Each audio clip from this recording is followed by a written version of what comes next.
இமயமலை அடிவாரத்தில் ஒரு மடம். அங்கே ஒரு சன்னியாசி இருந்தார். அவர்கிட்ட ஒருத்தர் வந்தார். சுவாமி, ஆசையை உதற நினைக்கிறேன், முடியல, ஒட்டிக்கிட்டே வருது அப்படின்னாராம். இப்படி உட்கார, ஒரு கதை சொல்கிறேன் அப்படின்னு சொல்லி அவர் சொல்ல ஆரம்பித்தாராம். அவர் சொன்ன கதை என்னென்னா, ஒரு ஊரில் ஒரு ஆள் இருந்தான். அவன் பேர் குப்புசாமி. அவன்கிட்ட எப்பவும் ஒரு பழைய தொப்பி இருக்கும், விடவே மாட்டான். அதனால் அவனை எல்லோரும் தொப்பி சாமி அப்படின்னு தான் கூப்பிடுறது வழக்கம். ஒரு புது தொப்பி வாங்கிக்கப்படாதாப்பா அப்படின்னு நண்பர்கள்லாம் சொல்லி பார்த்தாங்க. பணத்துக்கு எங்கே போவேன் அப்படின்னு விட்டானா. பணம் வச்சுருக்கான், செலவு பண்ண மனசு வரல, மகா கஞ்சன். பழைய பாட்டில்கள்லாம் வாங்கி விற்றுக்கிட்டு இருந்தான். அப்படி ஒரு தடவை பழைய கண்ணாடி சாமான்களை ஏலத்தில் எடுத்தப்போ அதில் ஒரு அருமையான சென்ட்டு பாட்டில் கிடச்சிது. உடனே ஒரு ஐடியா பண்ணான். அந்த சென்ட்டை சின்ன சின்ன பாட்டில்களில் அடைச்சி ஜன்னல் ஓரமாக அடுக்கி வச்சுட்டான். அதை விற்றா நிறைய பணம் கிடைக்குமே, அதனால். இதுக்கு இடையில் ஒரு நாள் அவன் அப்படியே உட்காந்துருந்தான். அந்த நேரம் நண்பன் வந்தான். ஏண்டா, உன் பழைய தொப்பியை மாற்றப்படாதா? ஊரில் எல்லோரும் கேலி பேசுகிறாங்களே ஒன்று தொப்பி சாமின்னு அப்படின்னு சொல்லி கேட்டிருக்கான். இந்த சென்ட்டு பாட்டில் விற்றதும் பணம் வரும், அதுக்கப்புறம் பார்க்கலாம் அப்படின்னு நானா இவன். சரி வா, நீச்சல் குளத்துக்கு போயிட்டு வருவோம் அப்படின்னு கூப்பிட்ருக்கான் நண்பன். 2 பேரும் போனாங்க. அதே நேரம் அந்த ஊர் நீதிபதியும் அங்கே குளிக்க வந்தாராம். அவர்கிட்ட இருந்தது விலை வசந்த ஒரு புது தொப்பி. அதை அங்கே இருந்த ஸ்டாண்டில் மாட்டிவிட்டு குளிக்க போனார். இதுக்கிடையில் குப்புசாமி குளிச்சுட்டு வந்தான். அவனுடைய பழைய தொப்பியை காணலை. அந்த புது தொப்பியை பார்த்தா இது நண்பனுடைய வேலை தான் அப்படிங்கிறதாக புரிஞ்சுக்கிட்டு அதை எடுத்து மாட்டிகிட்டு வந்துட்டான். நீதிபதி குளிச்சுட்டு வந்து பார்க்குறாரு, தொப்பியை காணும். போலீஸில் புகார் கொடுத்தார். அவங்க தேடினாங்க. ஒரு மூலையில் பழைய தொப்பி கிடச்சிது. அடடா, இது நம்ம குப்புசாமியோட தொப்பி இல்லையா அப்படின்னு நானா ஒருத்தன். உடனே அவன் வீட்டுக்கு தேடிட்டு போயிருக்காங்க. அங்கே போய் பார்த்தா புது தொப்பி அங்கே இருக்குது. உடனே அவனுக்கு 1000 ரூபா அபராதம் போட்டாங்களாம். அவன் பணத்தை கட்டிவிட்டு ரொம்ப எரிச்சலோடு வீட்டுக்கு வந்தான். பழைய தொப்பி கண்ணில் பட்டது. மறுபடியும், உன்னால் தானே எனக்கு 1000 ரூபா நஷ்டம் அப்படின்னு சொல்லி அதை எடுத்துக்கிட்டு அப்படி போயிருக்கான். அந்த ஊர் குளத்தில் வீசி எரிஞ்சிட்டு வந்துட்டான். அது மீன் பிடிக்கிற ஒருத்தன் கையில் சிக்கிச்சு. அவன் வர்ற வழியில் அதை எடுத்து வேகமாக வீசி எறிஞ்சான். அது நேராக குப்புசாமி வீட்டு ஜன்னல் வழியாக உள்ளே இந்த சென்ட்டு பாட்டில்கள் மேலே உழுந்து எல்லாம் உடஞ்சி நொறுங்கி போச்சு. குப்புசாமி பார்த்தான். தோட்டத்தில் ஆழமாக ஒரு குழியை வெட்டினான். அந்த தொப்பியை போட்டான், மூடிவிட்டான். இதை அடுத்த வீட்டுக்காரன் பார்த்தான். ஏதோ புதையல் தான் வச்சுருக்கான் போல இருக்குன்னு நினச்சான். போலீஸில் போய் புகார் கொடுத்துட்டான். மறுபடியும் போலீஸ் குழியை தோண்டினாங்க. பழைய தொப்பி மறுபடியும் வெளியில் வந்தது. எல்லோரும் சிரிக்கிறாங்க. அன்னைக்கு ராத்திரியே அந்த தொப்பியை எடுத்துக்கிட்டு நேராக புறப்பட்டான். ஒரு கல்லில் அதை சேர்த்து கட்டி குடிநீர் தொட்டி இருக்கும்ல, அதில் போட்டுட்டு வந்துட்டான். இனிமேல் என்ன பண்ணும் பார்ப்போன்னு. ஒரு நாள் திடீர்னு குழாயெல்லாம் அடைப்பட்டு போச்சு. மாநகராட்சி அலுவலர்கள் என்னன்னு பார்த்தா அந்த பழைய தொப்பி குழாயை அடைச்சிக்கிட்டு இருக்குது. இது குப்புசாமியோட தொப்பிங்கிறது தான் எல்லாருக்கும் தெரியுமே. உடனே குடிநீரை பாழாக்கணத்துக்காக குப்புசாமிக்கு கோர்ட்டு 2500 ரூபா அபராதம் போட்டுவிட்டுது. அதையும் கட்டிவிட்டு வெளில வந்தான். கடைசியாக முடிவு பண்ணான். ஒரு நெருப்பு குச்சியை கிழிச்சான். தொப்பியை கொளுத்தினான். எரிஞ்சுது. எடுத்து வெளில எரிஞ்சான். கொஞ்ச நேரத்தில் தீ அணைப்பு படம் வந்துட்டுது. ஆமாம், இவன் எடுத்து எரிஞ்சது வெளியில் விழுந்து வீட்டு கூரையே பற்றிக்கிட்டு எரிய ஆரம்பிச்சுட்டுது. அவனோட பணத்தாசையும் அதோடு சேர்ந்து எரிஞ்சு போச்சான். இப்படி ஒரு கதை. இந்த கதையை சொல்லி முடித்தார் அந்த இமயமலை அடிவாரத்தில் இருந்த சன்னியாசி. இப்போ அந்த குப்புசாமி எங்கே இருக்கிறான்னு கேட்டார் எதிரில் இருந்தவர். இதோ உன் எதிரிலே இருக்கிறான், நான் தான் அந்த குப்புசாமி அப்படின்னாரான் அந்த சன்னியாசி. அந்த குப்புசாமிகிட்ட இருந்தது மாதிரி ஒரு பழைய தொப்பி நம்ம ஒவ்வொருத்தர்கிட்டையும் உண்டு. அதை எப்படி தொலைக்கிறதுன்னு தெரியாமல் தடுமாறிக்கிட்டு இருக்கிறோம். அது என்ன தொப்பிங்கிறீங்களா? அதுதான் நம்மை சூழ்ந்திருக்கிற மாயை அப்படிங்கிறார் சுவாமி சின்மயானந்தர். மெய்ஞானம் கிடைக்கிறப்போ மாயை எரிஞ்சு போகும் அப்படிங்கிறது அவருடைய கருத்து. நம்மால் ஒருத்தர் வேகமாக ஓடி வந்தார். காலில் மாட்டியிருந்த பழைய செருப்பு 2 ஆவேசமாக தூக்கி ஒரு கிணத்துல போட்டுட்டு வெறுங்காலோடு நடந்து வந்துக்கிட்டு இருக்கிறார். ஏன் அப்படி பண்ணீங்க அப்படின்னு கேட்டோம். அந்த செருப்புக்கு சொந்தக்காரன் பின்னாடி வந்துக்கிட்டு இருக்கிறான், அதனால் அப்படி பண்ணேன் அப்படிங்கிறார் இவர். ஒருத்தர் மனசில் நிம்மதி இல்லாமல் உட்காந்துருந்தார். என்ன சார் விஷயம் அப்படின்னு விசாரித்தேன். அகலக்கால் வச்சுட்டேன், அதுதான் அவதிப்படுறேன்னார். விவரமாக சொல்லுங்கன்னு. வீடு கட்டணும்னு ஆரம்பித்தேன், வேலை பாதியிலேயே நிற்கிது, கையில் பணம் இல்லை அப்படின்னார். இது மாதிரி ஆசாமிகள் பல பேரை நீங்கள் பார்த்துருக்கலாம். இவங்கெல்லாம் சுலபமாக மன அழுத்தத்துக்கு ஆளாயிடுறாங்க. மன உளைச்சல், அதாவது ஸ்ட்ரெஸ் அப்படின்னு சொல்கிறோமே, அதுக்கு அடிப்படையான சில காரணங்கள் உண்டு. அதாவது மிகையாக திட்டமிடுதல் அப்படிங்கிறதும் ஒரு முக்கியமான காரணம். நடைமுறை சாத்தியம் என்னங்கிறத மனசில் வச்சுக்கிட்டு எந்த திட்டத்தையும் தீட்டணும், அப்போ தான் அது சரியாக வரும். ரெண்டாவது காரணம் என்ன தெரியுமா? ஒரே நேரத்தில் பல்வேறு செயல்களில் ஈடுபடுறது.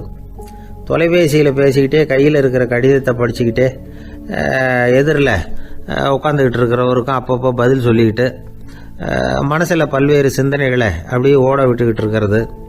இதுவும் மன அழுத்தத்தை உண்டாக்குது. மூணாவது காரணம், எதிலேயும் வெற்றி மட்டும் எதிர்பார்க்குற ஒருதலைப்பட்சமான ஆர்வம். நாம் தொட்டதெல்லாம் வெற்றியாகவே முடியணும் அப்படின்னு எதிர்பார்க்குறவங்க ஏதாவது ஒன்றில் தோல்வியை கண்டா தோண்டு போயிடுறாங்க. எப்படியும் முடியலாம்ங்கிற எண்ணம் ஏற்கனவே நமக்குள்ளே இருந்துட்டுதுன்னா அந்த அவஸ்தை வராது. அதனால் அதுவும் நம்ம வளர்த்து கொள்ள வேண்டிய ஒரு குணம். மன உளைச்சல் ஏற்படுறதுக்கு இன்னொரு காரணம், எதையும் வேகமாக செஞ்சுடணும் அப்படிங்கிற துடிப்பு. அந்த துடிப்பே மனசை அழுத்த ஆரம்பிச்சிடும். எந்த ஒரு காரியத்திலையும் தாமதமோ இடையூறோ ஏற்பட்டால் அதை பொறுத்துக்கிற மனப்போக்கம் வேணும். அது இல்லாதவங்க அழுத்தத்துக்கு ஆளாயிடுறாங்க. சில பேர் வேலைன்னு எந்த நேரம் பார்த்தாலும் வேலையே கதின்னு கிடப்பாங்க. பொழுதுபோக்குக்கோ உடற்பயிற்சிக்கோ குடும்பத்தில் உள்ளவங்க அல்லது நண்பர்கள் கூட கலந்துரையாடவோ கொஞ்சம் கூட நேரம் ஒதுக்க மாட்டாங்க. இந்த சுபாவம் மன அழுத்தத்தை உண்டு பண்ணும். இதையெல்லாம் புரிஞ்சுக்கிட்டு அதிலிருந்து விடுபடுறது எப்படின்னு யோசிக்கணும். வல்லுநர்கள் இது தொடர்பாக சில யோசனைகளை சொல்லி வச்சிருக்கிறாங்க. அது என்னன்னா, வாழ்க்கைங்கிறது பிரச்சனைகளால் பின்னப்பட்ட ஒன்று. அது எப்போவுமே முடிவடையாத ஒரு தொடர்கதை அப்படிங்கிறத முதல்ல நாம் புரிஞ்சுக்கணும். ஒரே நேரத்தில் ஒரு காரியத்தில் மட்டுமே நாம் கவனம் செலுத்தணும். அடுத்தவங்க காரியத்தில் தலையிடக்கூடாது. எதையும் பேச ஆரம்பிக்கிறதுக்கு முன்னாடி நம்மை நாமே கேட்டுக்க வேண்டிய கேள்வி 2. 1, நான் சொல்ல போகிறது ரொம்ப முக்கியமானதா? 2வது, நான் சொல்கிறத அவங்க கேட்கறதுக்கு ஆசைப்படுறாங்களா? நான் பேசுறதுக்கு அது சரியான நேரம் தானா? இதை யோசித்து பார்த்ததுக்கப்புறம் எதையும் பேச ஆரம்பிக்கணும். முடிஞ்ச அளவுக்கு வளைந்து போகிற சுபாவத்தை வளர்த்துக்கணும். நம்ம நேரம் விலை மதிப்பு இல்லாதது. அதை வீணாக்கக்கூடாது. சிரிக்க தெரியலனாலும் பரவாயில்ல, முகத்தில் கொஞ்சம் புன்முறுவலாவது காட்டணும். இதெல்லாம் ரொம்ப முக்கியம். அடுத்தவங்க ஏதாவது செஞ்சால் உடனே நன்றி சொல்ல மறக்கக்கூடாது. தினமும் கொஞ்சம் நேரத்தை தனிமையில் செலவு பண்ணணும். மன உளைச்சலிருந்து விடுபடுறதுக்கு 3 முக்கிய வழிகள் சொல்கிறாங்க. அதை சுருக்கமாக ரெட் அப்படின்னு சொல்கிறாங்க. RED ஆங்கில எழுத்தில். அந்த முதல் எழுத்து R, அது என்னென்னா ரிலாக்ஸேஷன், அதாவது இடை ஓய்வு. 2வது E எக்ஸர்சைஸ், உடற்பயிற்சி. 3வது டயட், திட்டமிட்ட உணவு முறை. அதனால் தியானம், மூச்சு பயிற்சி இதெல்லாம் இந்த இடை ஓய்வுக்கு வழிகள். எந்த வேலையையும் தொடர்ந்து செய்யக்கூடாது. எல்லார்கிட்டையும் கலகலப்பாக பழகணும். மாதத்துக்கு ஒரு நாளாவது குடும்பத்தோடு வெளியில் போயிட்டு வரணும். சுலபமான உடற்பயிற்சிகளை செய்யலாம். உடற்பயிற்சிங்கிறது நமக்காக நாம் செய்கிற ஒரு நீண்டகால முதலீடு அப்படின்னு சொல்லுவாங்க. அதாவது லாங் டேர்ம் இன்வெஸ்ட்மெண்ட்டாக. அளவோடு சாப்பிட்ணும், மெதுவாக சாப்பிட்ணும். இதெல்லாம் கொஞ்சம் மனசில் வச்சுக்கிட்டு நடந்துக்கிட்டால் மகிழ்ச்சியாக வாழலாம். சில பேர் சாப்பாட்டு விஷயத்தில் ரொம்ப அக்கறை எடுத்துக்கிறது உண்டு. ஒரு குண்டு ஆசாமி சாப்பிட உக்காந்தார். முதல்ல ஒரு மாத்திரை சாப்பிட்டார். எதுக்குன்னு கேட்டோம். பசி எடுக்கிறதுக்குன்னார். சாப்பிட்டு முடித்தார். பிறகு மறுபடியும் ஒரு மாத்திரை சாப்பிட்டார். இது எதுக்குன்னு கேட்டோம். சாப்பிட்டது ஜீரணமாகறதுக்கு அப்படின்னார். ஒரு அரசனும் அமைச்சரும் ஒரு நாள் ரொம்ப சாவகாசமாக பேசிக்கிட்டு இருந்தாங்களாம். அரசன் அமைச்சரை பார்த்து ஒரு கேள்வி கேட்டிருக்கார். ஏங்க அமைச்சரே, ஆசை இல்லாத ஒரு மனுஷனால் இருக்க முடியுமா அப்படின்னு. ஏன் முடியாது? துறவி அப்படிங்கிறவங்கெல்லாம் அப்படிப்பட்டவங்க தானே அப்படின்னாராம் அமைச்சர். அவங்கெல்லாம் உண்மையிலேயே ஆசையை விட்டவங்க தானா அப்படின்னு கேட்டாராம் ராஜா. அப்படி தான் இருக்கணும் அப்படின்னாராம் அமைச்சர். அப்படின்னா ஆசையே இல்லாத ஒரு உண்மையான துறவியை நான் பார்க்கணுமேன்னார். அது என்ன பிரமாதம், அதுக்கு நான் ஏற்பாடு பண்ணுறேன் அப்படின்னு விட்டார் இவர். சொல்லிவிட்டு உடனே புறப்பட்டு போனார். அங்கே எங்கே தேடினார். அப்புறம் தான் அவருக்கு புரிஞ்சுது உண்மை துறவியை கண்டுபிடிக்கிறது எவ்வளவு கஷ்டமான காரியம்னு. இருந்தாலும் ராஜா கிட்ட சொல்லியாச்சே, உண்மை துறவியை காட்டுறேன்னு. இப்போ என்ன பண்ணுறது? ராஜா கிட்ட சொன்னபடி நடக்கலைன்னா அவருக்கு கோவம் வந்துடும். அமைச்சர் ஒரு யோசனை பண்ணார். அவருக்கு ஒரு வழி தெரிஞ்சுது. அதுதான் சரின்னு முடிவு பண்ணார். அதாவது அந்த ஊரில் அவருக்கு தெரிஞ்ச நாடக நடிகர் ஒருத்தர் இருக்கிறார். நல்லா நடிப்பார். அவரை போய் பார்த்தார். இதை பாருப்பா, எனக்காக நீ ஒரு காரியம் செய்யணும்னார். என்னன்னு கேட்டார் அவர். நீ ஒரு துறவி மாதிரி கொஞ்ச நேரத்துக்கு நடிக்கணும். ராஜா உன்னை பார்த்துட்டு போகிற வரைக்கும் நடி, அது போதும் அதுக்காக உனக்கு 10,000 ரூபா தரேன் அப்படின்னார். அவர் எந்த காலத்தில் இவ்வளவு பணத்தை மொத்தமாக பார்த்துருக்கார். அதனால் உடனே சரின்னு ஒத்துக்கிட்டார். அமைச்சர் வந்து அரண்மனைக்கு திரும்பி வந்தார். என்ன அமைச்சரே, இன்னுமா ஒரு உண்மையான துறவி கிடைக்கலன்னார். உண்மையான துறவி ஒருத்தரை இப்போ தான் கொஞ்ச நேரத்துக்கு முன்னாடி பார்த்து பேசிவிட்டு வர்றேன். அவர் நம்ம ஊருக்கு வெளியில் குளத்தங்கரையில் உள்ள ஒரு ஆலமரத்துக்கு அடியில் உட்காந்துருக்கிறார் அப்படின்னார் இவர். அப்படின்னா உடனே புறப்படுங்க அப்படின்னார் ராஜா. பரிவாரங்களோடு புறப்பட்டார். அங்கே அந்த மரத்தடியில் அந்த ஆள் வேஷம் போட்டுக்கிட்டு துறவி மாதிரி உட்காந்துருக்கிறான். ராஜா நேராக போனார். அந்த துறவி காலில் பொத்துன்னு விழுந்து வணங்கினார். உடனே ராணி அவர் காலில் விழுந்தாங்க. அடுத்தபடியாக அமைச்சர் விழுந்தார். அவருக்கு தெரியும் இது நம்ம ஆள் தான்னு. இருந்தாலும் என்ன பண்ணுறது, நேரம். அப்புறம் பரிவாரங்கள்லாம் துறவி காலில் விழுந்து ஆசீர்வாதம் வாங்கிட்டாங்க. ராஜா அப்புறமா தங்கத்தட்டில் பொண்ணையும் பொருளையும் வச்சு அந்த துறவிகிட்ட ரொம்ப பணிவாக நீட்டுறார். தாங்கள் தயவு பண்ணி இதை ஏற்றுக்கணும் அப்படின்னு வேண்டிக்கிட்டார். அந்த துறவி பற்று இல்லாமல் அதை பார்த்தார். எல்லாத்தையும் திறந்துட்ட எனக்கு இதெல்லாம் எதுக்காக அப்படின்னு சொல்லி அதை மறுத்துட்டாராம். ஆஹா, உண்மையான துறவியை பார்த்துட்டோம் அப்படிங்கிற ஆனந்தம் அரசருக்கு. ரொம்ப நிம்மதியாக திருப்தியாக திரும்பி வந்தார் அரண்மனைக்கு. அதுக்கப்புறம் அமைச்சர் யாருக்கும் தெரியாமல் அந்த துறவிகிட்ட ஓடினார். சொன்ன பிரகாரம் பணத்தை நீட்டினார். இந்தப்பா, நான் உங்ககிட்ட சொன்னபடி 10,000 ரூபா பணம் எடுத்துக்கோ அப்படின்னார். அந்த ஆள் ராஜா கிட்ட சொன்னது மாதிரியே எல்லாத்தையும் திறந்துவிட்ட எனக்கு இதெல்லாம் எதுக்காக வேணாம் அப்படின்னு விட்டாரான். நடித்த வரைக்கும் போதும்ப்பா, இனிமேல் இந்த நாடக வசனம்லாம் வேணாம், வேஷத்தை கலைச்சிரு, பணத்தை வாங்கிக்கோன்னார். இல்லைங்க, இது வேஷம் இல்லை, இது வசனமும் இல்லை, இது உண்மை.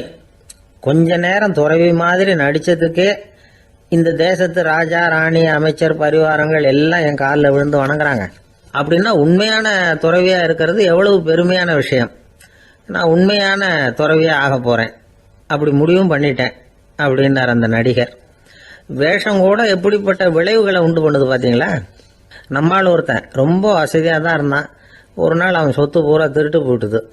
அதுக்கப்புறம் இவன் துறவி மாதிரி ஆயிட்டான். ஊர் ஊராக சுற்றினான். ஒரு குருநாதரை தேடி கண்டுபிடிச்சான். அவர்கிட்ட சீடனா சேர்ந்துக்கிட்டான். அவனை பார்த்து ஒருத்தர் கேட்டார், நீ உண்மையான சீடன் தானான்னு. இல்லைங்க, சீடன் மாதிரி நடிச்சுக்கிட்டு இருக்கிறேன் அப்படின்னா. அது குரு துரோகம் இல்லையா அப்படின்னு கேட்டார் அவர். இல்லைங்க, நான் பண்ணது குரு துரோகம் இல்லை, என் குரு பண்ணது தான் துரோகம். என்னுடைய பணத்தை கொள்ளையடிச்சது இவர் தான். அதை எங்கே வச்சிருக்காருன்னு கண்டுபிடிக்கிறதுக்காக தான் இவர்கிட்ட வந்து சீடனா சேர்ந்துருக்கிறேன் அப்படின்னானா. காசி தேசத்துல ஒரு வேடன் இருந்தானா. அவன் வழக்கம் போல காட்டுக்கு வேட்டையாட போயிருக்கிறான். ஒரு மானுக்கு நேரா குறி பார்த்து அம்பை விட்டுருக்கான். குறி தவறி போய் அந்த அம்பு ஒரு பெரிய மரத்து மேல போய் குத்திக்கிட்டுது. விஷம் தடவுன அம்பு. அதனால மரம் வீணா போயிட்டுது. அதுல இருந்த இலை காய் எல்லாம் உதிர ஆரம்பிச்சுட்டுது. கொஞ்ச நாள்ல அந்த மரம் பூரா காஞ்சி அப்படியே பட்டு போச்சு. அந்த மரத்துல ஒரு பொந்து, அதுல ஒரு கிளி ரொம்ப காலமா இருந்துகிட்டு இருக்குது. அந்த மரம் நல்லபடியா வளமா இருந்த காலத்துல நிறைய பறவைகள் அதுல தங்கி இருந்தது. மரம் காய ஆரம்பிச்சதும் அந்த பறவையெல்லாம் யோசிக்க ஆரம்பிச்சது. சரி, இனிமே இந்த மரம் நமக்கு சரிபட்டு வராது, வேற இடம் பார்க்க வேண்டியதுதான் அப்படின்னு நினைச்சு ஒவ்வொன்னா பறந்து போக ஆரம்பிச்சுட்டுது. கடைசியில தங்கி இருந்தது அந்த ஒரு கிளி மட்டும்தான். அது அந்த மரத்தை விட்டுட்டு எங்கேயும் போறதுக்கு பிரியப்படல. ஏன்னா அதுக்கு அந்த மரத்து மேல அவ்வளவு அன்பு. இறை தேடுறதுக்கு கூட அந்த கிளி வெளியே போறது இல்ல. சாப்பிடாம இருந்தா உடம்பு என்னத்துக்கு ஆகும். கிளி ரொம்ப வாடி போயிட்டுது. சத்தம் போட்டு கத்த கூட அதால முடியல. அந்த கிளி இப்படி நடந்துக்கிறது தேவலோகத்துல இருந்த இந்திரனுக்கே ரொம்ப ஆச்சரியமா இருந்ததுதான். நேர்ல போய் அந்த கிளிய பார்த்துட்டு வந்தா தேவையில்லைன்னு தோணுச்சு அவனுக்கு. உடனே தேவலோகத்தில இருந்து புறப்பட்டு பூலோகத்துக்கு வந்து சேர்ந்தான் இந்திரன். ஒரு சாதாரண மனுஷன் மாதிரி அந்த கிளிக்கு முன்னாடி போய் நின்னான். கிளியே, உனக்கு என்ன பைத்தியமா? இந்த மரத்துல இலையும் இல்ல, காயும் இல்ல, கிளையெல்லாம் காஞ்சி போய் எப்போ ஒடிஞ்சு விழலாம்னு நேரம் பார்த்துக்கிட்டு இருக்குது. நீ இன்னமும் இதையே கட்டிக்கிட்டு அழுதுகிட்டு இருக்கிறிய. உன் கூட இருந்த மற்ற பறவைகள்லாம் பாத்தியா?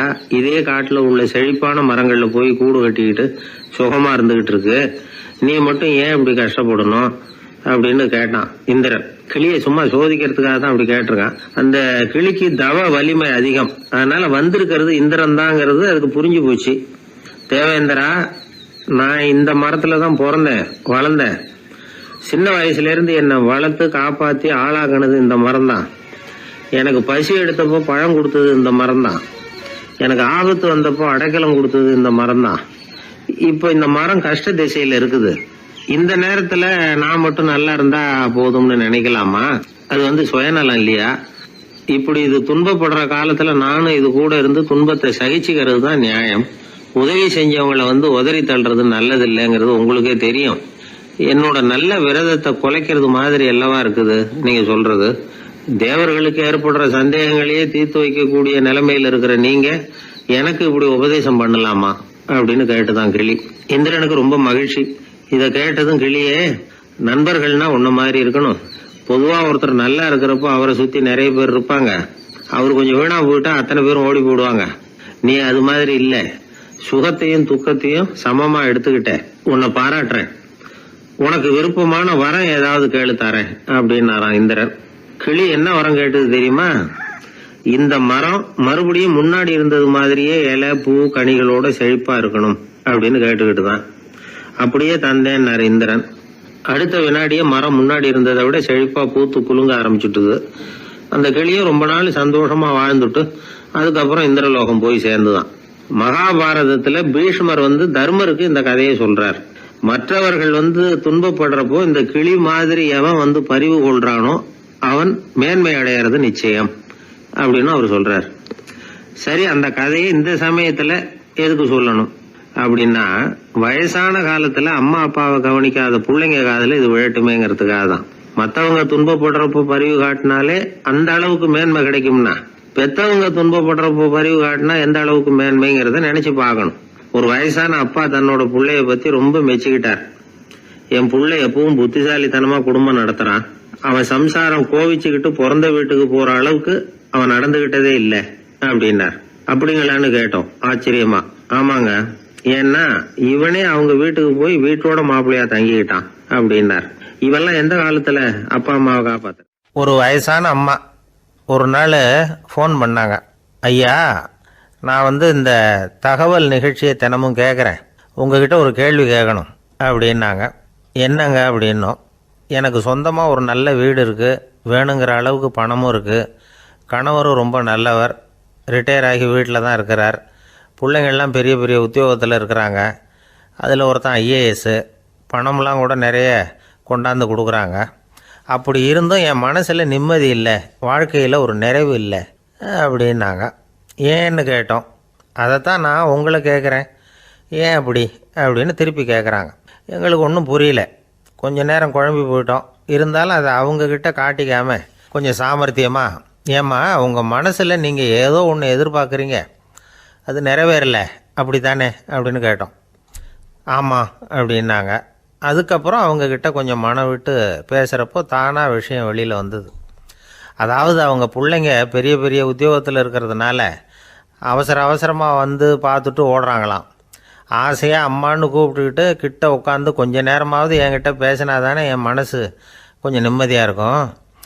அது அவங்களுக்கு தெரிய மாட்டேங்குதே அப்படிங்கிறாங்க. இதுதான் அவங்களுடைய ஏக்கம். இந்த ஏக்கம் அந்த தாயின் மனசில் இருந்துக்கிட்டு இருக்குது.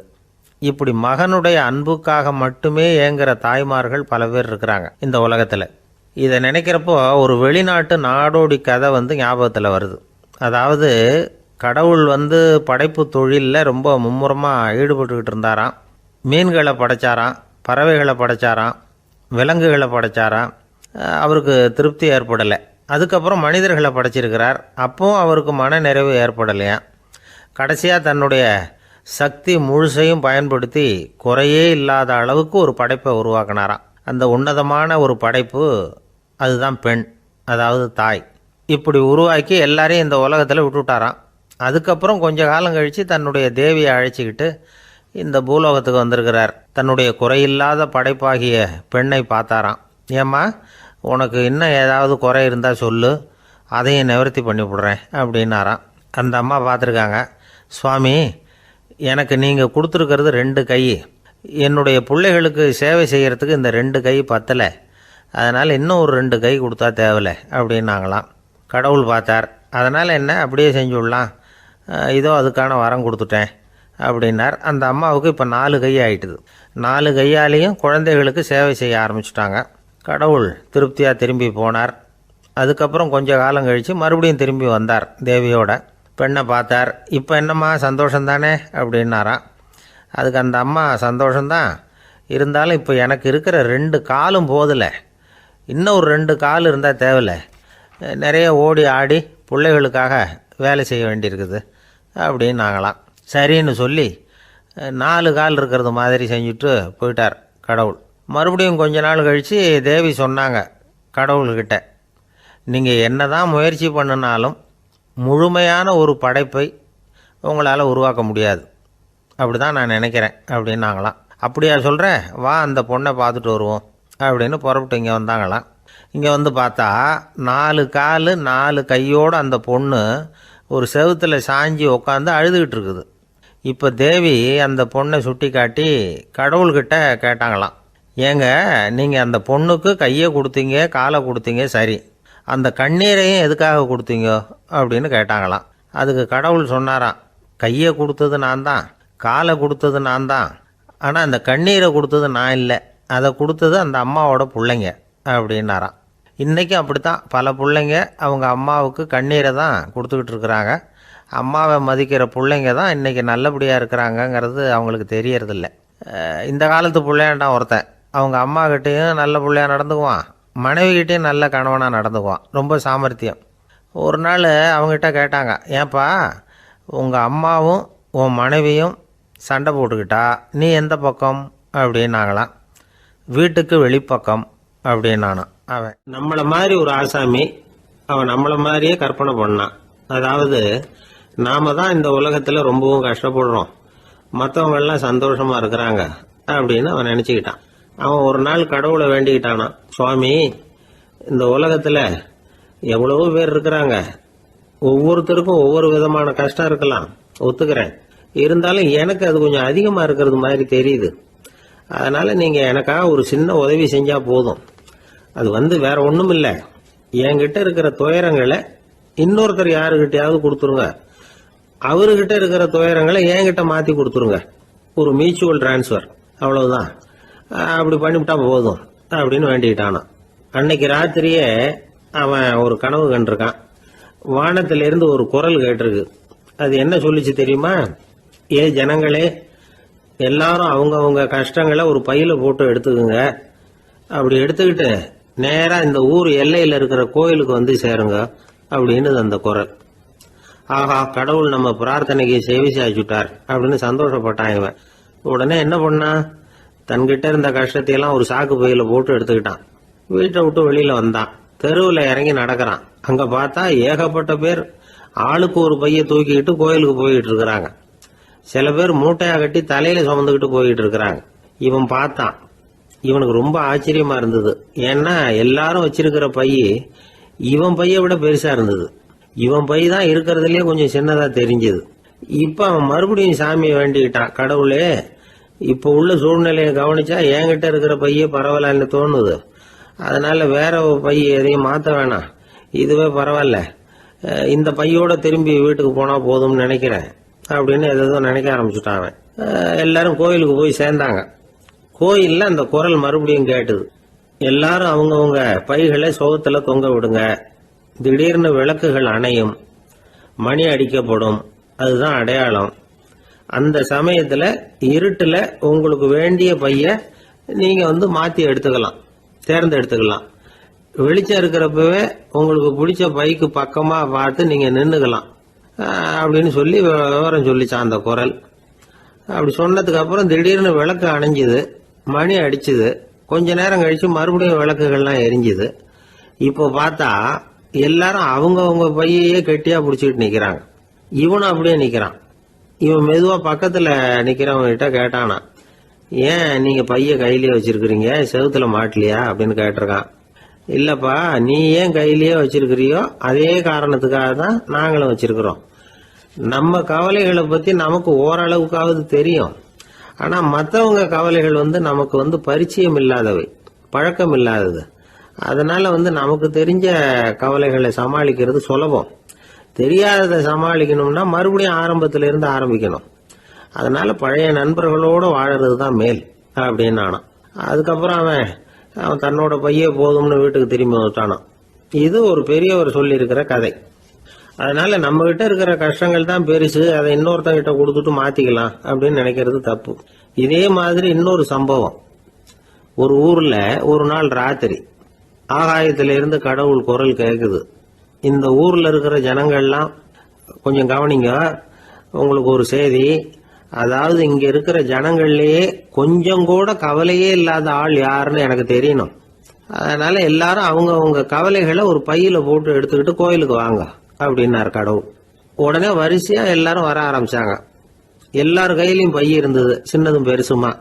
கவலையே இல்லாத ஆள் யாருன்னு தேடினார் கடவுள். ஒரே ஒரு ஆள் மட்டும் கையில எதுவும் இல்லாம வெறும் கையை வீசிக்கிட்டு ரொம்ப ஜாலியா நடந்து வந்துகிட்டு இருந்தான்.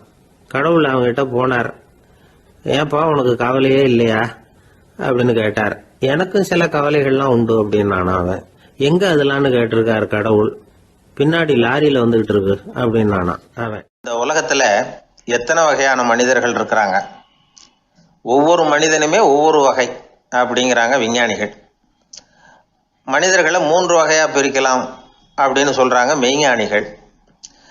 இவங்களை பத்திலாம் ஏற்கனவே நாம பேசியிருக்கிறோம். இப்போ டாக்டர் எட்வர்டு பேட்ச் அப்படிங்கிற நிபுணர் என்ன சொல்றாரு தெரியுமா?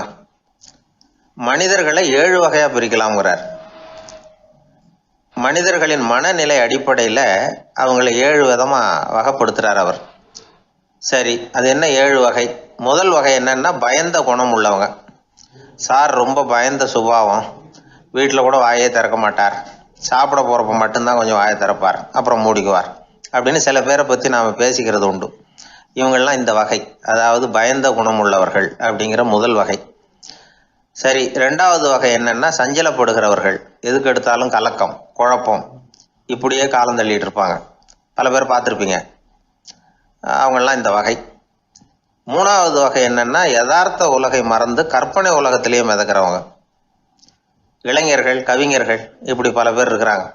எப்போ பார்த்தாலும் கற்பனை உலகத்திலேயே மிதந்துக்கிட்டு இருப்பாங்க. கிட்டத்தில் போய் என்னங்க ஒரு மாதிரியா இருக்கிறீங்க அப்படின்னு கேட்டு பாருங்க. அவங்களெல்லாம் ஏதோ ஒரு அற்ப புழுவை பார்க்கறது மாதிரி அவங்கள பார்ப்பாங்க. அதுவும் அந்த வானத்து நிலாவை பாருங்கள், அது என்னை வா வான்னு கூப்பிடுது, எனக்கு சீக்கிரத்தில் ஒரு நாள் சிறகுகள் முளைக்கும், சிறகடித்து வானத்தில் பறந்து போவேன், அந்த செல்ல நிலாவை கொஞ்சிவிட்டு வருவேன், இப்படிலாம் பேசிகிட்டு இருப்பாங்க. கொஞ்சிறது அப்புறம் இருக்கட்டும், இப்போ கஞ்சிக்கு வழியை பாருப்பா அப்படின்னா அதை காதில் வாங்க மாட்டாங்க. நாம் ஏதோ இந்த உலகத்தை அனுபவிக்க தெரியாதவர்கள் மாதிரி நம்மளை அவங்க கவனிப்பாங்க. இப்படி ஒரு ரகம். 4வது வகை மனிதர்கள் எப்படின்னா, இவங்க தனிமை உணர்வு மிக்கவர்கள்.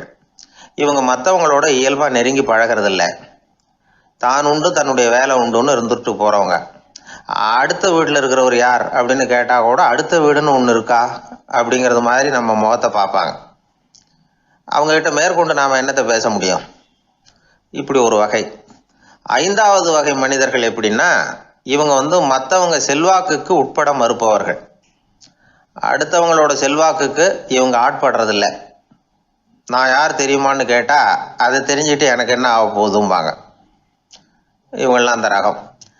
6வது வகை மனிதர்கள் எப்பவும் எதுலேயும் பற்றில்லாமல் இருக்கிறவங்க. இது ஒரு துறவு மனப்பான்மை. இயல்பாகவே சில பேர் இப்படி உண்டு, அவங்களுக்கு எதுலேயும் ஒரு ஈடுபாடு இருக்காது. அப்படிப்பட்டவங்கெல்லாம் 6வது வகை. 7வது வகை மனிதர்கள் மற்றவங்க கவலையை தன்னுடையதாக ஆக்கிக்கிட்டு கவலைப்படுறவங்க. இவங்கெல்லாம் மகாத்மாக்கள். தாம் வேறு அடுத்தவங்க வேறு அப்படிங்கிற எண்ணம் இவங்களுக்கு வர்றதில்லை. அதனால் அடுத்தவங்களுக்கு ஒரு துன்பம் வந்ததுன்னா இவங்களால சும்மா இருக்க முடியறதில்ல. ஆக கூடி இப்படி 7 விதமான மனிதர்களை அடையாளம் காட்டுறார் அந்த நிபுணர். இதில் நாம் எந்த வகையில் வர்றோம் அப்படிங்கிறத நாம தான் அடையாளம் கண்டுபிடிக்கணும். எனக்கு தெரிஞ்ச ஒரு மனிதர் உண்டு. அவர் ஒரு வித்தியாசமான வகை. எதையும் நடைமுறை சாத்தியமாக சிந்திக்கிறவர். எப்பவும் அடுத்தவங்களும் நல்லா இருக்கணும், நாமும் நல்லா இருக்கணும் அப்படின்னு ஆசைப்படுறவர். அவருக்கு ஒரு சமயம் திடீர்னு உடம்பு சுகம் இல்லாமல் போயிட்டுது. டாக்டர்கிட்ட போனார், பணம் கொடுத்தார், வைத்தியம் பார்த்துக்கிட்டார். அவர் எழுதி கொடுத்த மருந்து சீட்டை வாங்கினார். ஒரு மருந்து கடைக்கு போனார், பணம் கொடுத்தார், மருந்து வாங்கினார். அதை எடுத்துகிட்டு வீட்டுக்கு வந்தார். அதுக்கப்புறம் அந்த மருந்து அவர் சாப்பிடணும்ல, சாப்பிடவே இல்லை, அப்படியே சும்மா வச்சுட்டார். அவரை பார்த்து கேட்டேன், ஏன் சார் இப்படி பண்ணுறீங்க? வீண் செலவு தானே இது, நீங்கள் ஏன் டாக்டர்கிட்ட போய் பணம் செலவு பண்ணினீங்கன்னு கேட்டேன். அவர் சொன்னார், டாக்டர் வாழணும் இல்லையா, அதனால தான் அப்படின்னார். சரி, அப்புறம் ஏன் மருந்து வாங்கினீங்க அப்படின்னு கேட்டேன். மருந்து கடைக்காரர் வாழணும் இல்லையா, அதனால தான் அப்படின்னார். சரி, அப்புறம் ஏன் வாங்கின மருந்து சாப்பிடாம வச்சுட்டீங்க அப்படின்னதுக்கு, நான் வாழணும் இல்லையா அதனால தான் அப்படின்னார். இவர் வாழ்க்கையை புரிஞ்சுக்கிட்டவர். இப்படி வாழ்க்கையை புரிந்து கொண்டு வாழ தெரிஞ்சுக்கணும். எந்த வகை மனிதர் நாம் அப்படிங்கிறத புரிஞ்சுக்கிட்டு வாழ்ந்தோம்னா வாழ்க்கையில் வெற்றி நிச்சயம். ஒரு அம்மா தெருவில் உட்காந்து என்னத்தையோ தேடிட்டு இருக்கிறாங்க. அந்த அம்மா ஒரு சூஃபி ஞானி. அவங்க பேர் என்னன்னா ரபியா அல் அடாவியா. அந்த அம்மாவுக்கு கண் கூட தெளிவாக தெரியாது. அந்த பக்கமாக வந்த சில பேர் இவங்களுக்கு உதவி செய்கிறதுக்காக வந்தாங்க. என்ன தேடிட்டு இருக்கிறீங்க அப்படின்னு கேட்டாங்க. இதுக்கு அந்த அம்மா, அந்த கேள்வி அவ்வளோ முக்கியத்துவம் இல்லை, நான் தேடிட்டு இருக்கிறேன், உங்களால் முடிஞ்சால் எனக்கு உதவி பண்ணலாம் அப்படின்னாங்களாம். உதவி செய்ய வந்தவங்களுக்கு ஆச்சரியம். எதை தேடுறோங்கிறது தெரியாமல் இப்படி ஏன் நேரத்தை செலவழிக்கிறீங்க, நாங்கள் எப்படி உங்களுக்கு உதவ முடியும், எங்களுக்கு ஒன்றும் புரியலையே அப்படின்ட்டுருக்காங்க. சரி, உங்களை திருப்தி பண்ணுறதுக்காக சொல்கிறேன், ஒரு குண்டூசி தொலைஞ்சி போச்சு, அதை தேடுறேன் அப்படின்னாங்களாம் அந்த அம்மா. அதுக்கப்புறம் இவங்களும் சேர்ந்து தேட ஆரம்பிச்சிட்டாங்க. கொஞ்ச நேரம் ஆச்சு, ஒன்றும் கிடைக்கல. உதவி செய்ய வந்தவங்களும் அழுத்து போட்டாங்க. அப்புறம் கேட்டாங்க, இதை பாருங்கம்மா, இது ரொம்பவும் பெரிய தெரு, அகலமான தெரு, அதனால் குறிப்பாக நீங்கள் எந்த இடத்துல அந்த குண்டூசியை தொலைச்சிங்க அதை சொல்ல முடியுமான்னாங்களாம். இதுக்கு அந்த அம்மா, நீங்கள் மறுபடியும் அர்த்தமில்லாத கேள்வியை கேட்குறீங்க, உங்கள் கேள்விக்கும் நான் தேடுறதுக்கும் என்ன சம்மந்தம்னாங்களாம். இதை கேட்டதும் அவங்க ஒரு மாதிரி ஆயிட்டாங்க. என்னம்மா நீங்கள் பைத்தியம் மாதிரி பேசுகிறீங்க அப்படின்னாங்களாம். சரி, உங்களை மறுபடியும் திருப்திப்படுத்துறதுக்காக சொல்கிறேன், அதை நான் எங்கள் வீட்டில் தொலைச்சுட்டேன் அப்படின்னாங்களாம். அப்புறம் எதுக்காக இங்கே வந்து தேடிட்டு இருக்கிறீங்க அப்படின்னு கேட்டிருக்காங்க. ஏன்னா இங்கே தான் வெளிச்சம் அதிகமாக இருக்குது, அங்கே வீட்டுக்குள்ளே இருட்டாக இருக்குது, அதனால் இங்கே வந்து தேடுறேன், வெளிச்சம் உள்ள இடத்துல தானே தேட முடியும் அப்படின்னாங்களாம் அந்த ஞானி. இந்த கதைக்கு என்ன அர்த்தங்கிறத பெரியவங்க சொல்கிறாங்க. அதாவது இந்த தேடுதல்ங்கிறது ஒரு வியாதி. அது நம்ம சதா அலைய வைக்கும், பைத்தியமாக மாற்றுறதுக்கு முயற்சி பண்ணோம். ஒரு காலம் அது நிறைவு அடையவே அடையாது.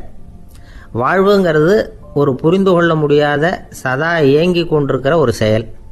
அதுக்கு ஆரம்பமும் இல்லை, முடிவும் கிடையாது. எதையோ தேடணும் அப்படிங்கிற உந்துதல் நமக்குள்ளே இருக்கும், ஆனால் குறிப்பாக எதை தேடிட்டு இருக்கிறோம் அப்படிங்கிறது புரியாது. அப்படி ஏதாவது ஒன்றை தேடி அடைஞ்சிடுறோம்னு வச்சுக்கோங்க, உடனே ஒரு அதிருப்தி வந்துடும். அதனால் வாழ்க்கைங்கிறது சலிப்பு நிறைந்தது அப்படிங்கிற எண்ணத்தை உண்டாக்கிக்கிறோம். ஒன்று அடைஞ்சதுக்கு அப்புறம் இன்னொன்று தேட ஆரம்பிச்சிருவோம். ஆக இந்த தேடல்ங்கிறது நாம் ஒன்று அடைஞ்சாலும் அடையாவிட்டாலும் தொடர்ந்து நடந்துக்கிட்டு தான் இருக்கும். இதுக்கு முடிவே கிடையாது. இந்த உண்மையை நாம் நல்லா புரிஞ்சுக்கணும் அப்படிங்கிறது பெரியவங்களுடைய கருத்து. ஏழையும் தேடுறான், பணக்காரனும் தேடுறான், நோயாளியும் தேடுறான், நோய் இல்லாதவனும் தேடுறான், அதிகாரம் உள்ளவனும் தேடுறான், அதிகாரம் இல்லாதவனும் தேடுறான், முட்டாளும் தேடுறான், அறிவாளியும் தேடுறான். ஆனால் யாரும் இதை தான் தேடி சாதிக்க போகிறோம், இதுதான் முடிவு அப்படின்னு திட்டவட்டமாக சொன்னதில்லை. ஒன்று அடைஞ்சதும் இன்னொன்று தேட ஆரம்பிச்சிடுறாங்க, அவ்வளோதான். அதாவது உங்களின் தேடுபவர் உங்கள் உள்ளே தான் இருக்கிறார், அவரை தேடி கண்டுபிடியுங்கள். இதுதான் ஞானிகள் நமக்கு சொல்லுகிற ஒரு ஆலோசனை. நம்மால் ஒருத்தன் ஜெயிலில் இருந்தான். இன்னொரு கைதி அவனை பார்த்து கேட்டான், ஏன்பா உன்னை பார்க்குறதுக்கு வெளியிலேருந்து யாருமே இங்கே வர்றது இல்லையே, உனக்கு சொந்தக்காரங்களே கிடையாதா அப்படின்னு கேட்டானா. ஏன் இல்லை, எனக்கு சொந்தக்காரங்க நிறைய பேர் உண்டு, அவங்க என்னை பார்க்க வராததுக்கு காரணம் வேற அப்படின்ட்டுருக்கான் இவன். என்ன காரணம்னு கேட்டான் அவன். அதுக்கு இவன் சொன்னானா, அதுக்கு என்ன காரணம்னா அவங்க எல்லாரும் இங்கே உள்ளே இருக்கிறாங்க அப்படின்னா. ஒருத்தன் எப்படி நடந்துக்கிறாங்கிறத வச்சு தான் அந்த ஆள் எப்படிங்கிறத நாம் முடிவு பண்ணுறோம். ஆளுமைன்னு சொல்கிறோம்ல, அதுக்கு சூழ்நிலைகளை ஆளுகின்ற தன்மை அப்படின்னு விளக்கம் கொடுக்குறார் ஒரு உளவியல் நிபுணர். சரி, ஒரு மனிதனுடைய ஆளுமையை உருவாக்குகிற விஷயங்கள் என்னென்ன? பிறப்பு, வளர்க்கப்பட்ட விதம், படிப்பு, நண்பர்கள், சமுதாயம், இப்படி நிறைய உண்டு. ஆளுமையின் அடிப்படையில் சில மனநோய்கள் உண்டாகுது. அதெல்லாம் என்னென்னங்கிறத தெரிஞ்சு வச்சுக்கிட்டோம்னா நம்ம கூட இருக்கிறவங்கள அடையாளம் கண்டுபிடிக்கிறதுக்கு அது ரொம்ப உபயோகமாக இருக்கும். ஃப்ரெனாய்டு ஆளுமை அப்படின்னு ஒன்று. இந்த கோளாறு உள்ளவங்க எப்படி இருப்பாங்க தெரியுமா? அதிக உணர்ச்சி, சந்தேகம், பொறாமை இதெல்லாம் அதிகமாக இருக்கும். வளைஞ்சு கொடுக்க மாட்டாங்க. அடுத்தவங்களோட இணக்கமான உறவு இருக்காது. அவங்க செய்கிற தப்புக்கெல்லாம் அடுத்தவங்களை குறை சொல்லிகிட்டு இருப்பாங்க. இது ஒரு ரகம். அடுத்தது ஸ்கிசாய்டு ஆளுமை அப்படின்னு சொல்கிறாங்க. இந்த கோளாறு உள்ளவங்க அடுத்தவங்களோட பழக கூச்சப்படுவாங்க. சின்ன வயசுலேயே இது ஆரம்பமாயிடுது. பகல் கனவுலேயே சஞ்சரிப்பாங்க. அவங்களுடைய விரோதம், கோபம் இதை கூட வெளியில் காட்டிக்க முடியாமல் இருப்பாங்க. இவங்களுக்கு அகமுகம், பிரச்சனைகள்லேருந்து ஒதுங்கி எதுலேயும் ஈடுபாடு இல்லாதவங்களா இருப்பாங்க. இப்படி ஒரு ரகம். அடுத்தது சைக்ளோதமிக் ஆளுமை அப்படின்னு சொல்கிறாங்க. அது என்னென்னா உணர்ச்சிகளில் ஏற்றத்தாழ்வு அதிகமாக இருக்குமா. சில சமயம் பார்த்தா மகிழ்ச்சியாக இருப்பாங்க, சில சமயம் சோகமாக உட்காந்துருப்பாங்க. அவங்க மனநிலைக்கு தகுந்த மாதிரி சமூக நிகழ்ச்சிகளில் பங்கெடுத்துக்குவாங்க.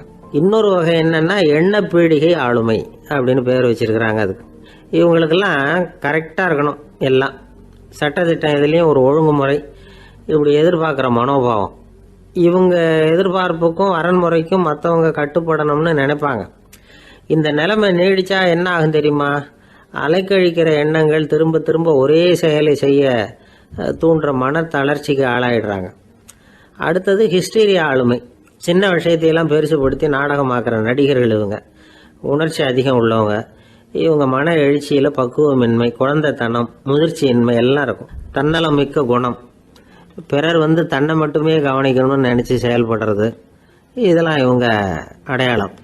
அடுத்த ரகம் எப்படின்னா வளர்ச்சியற்ற ஆளுமைன்னு சொல்கிறாங்க.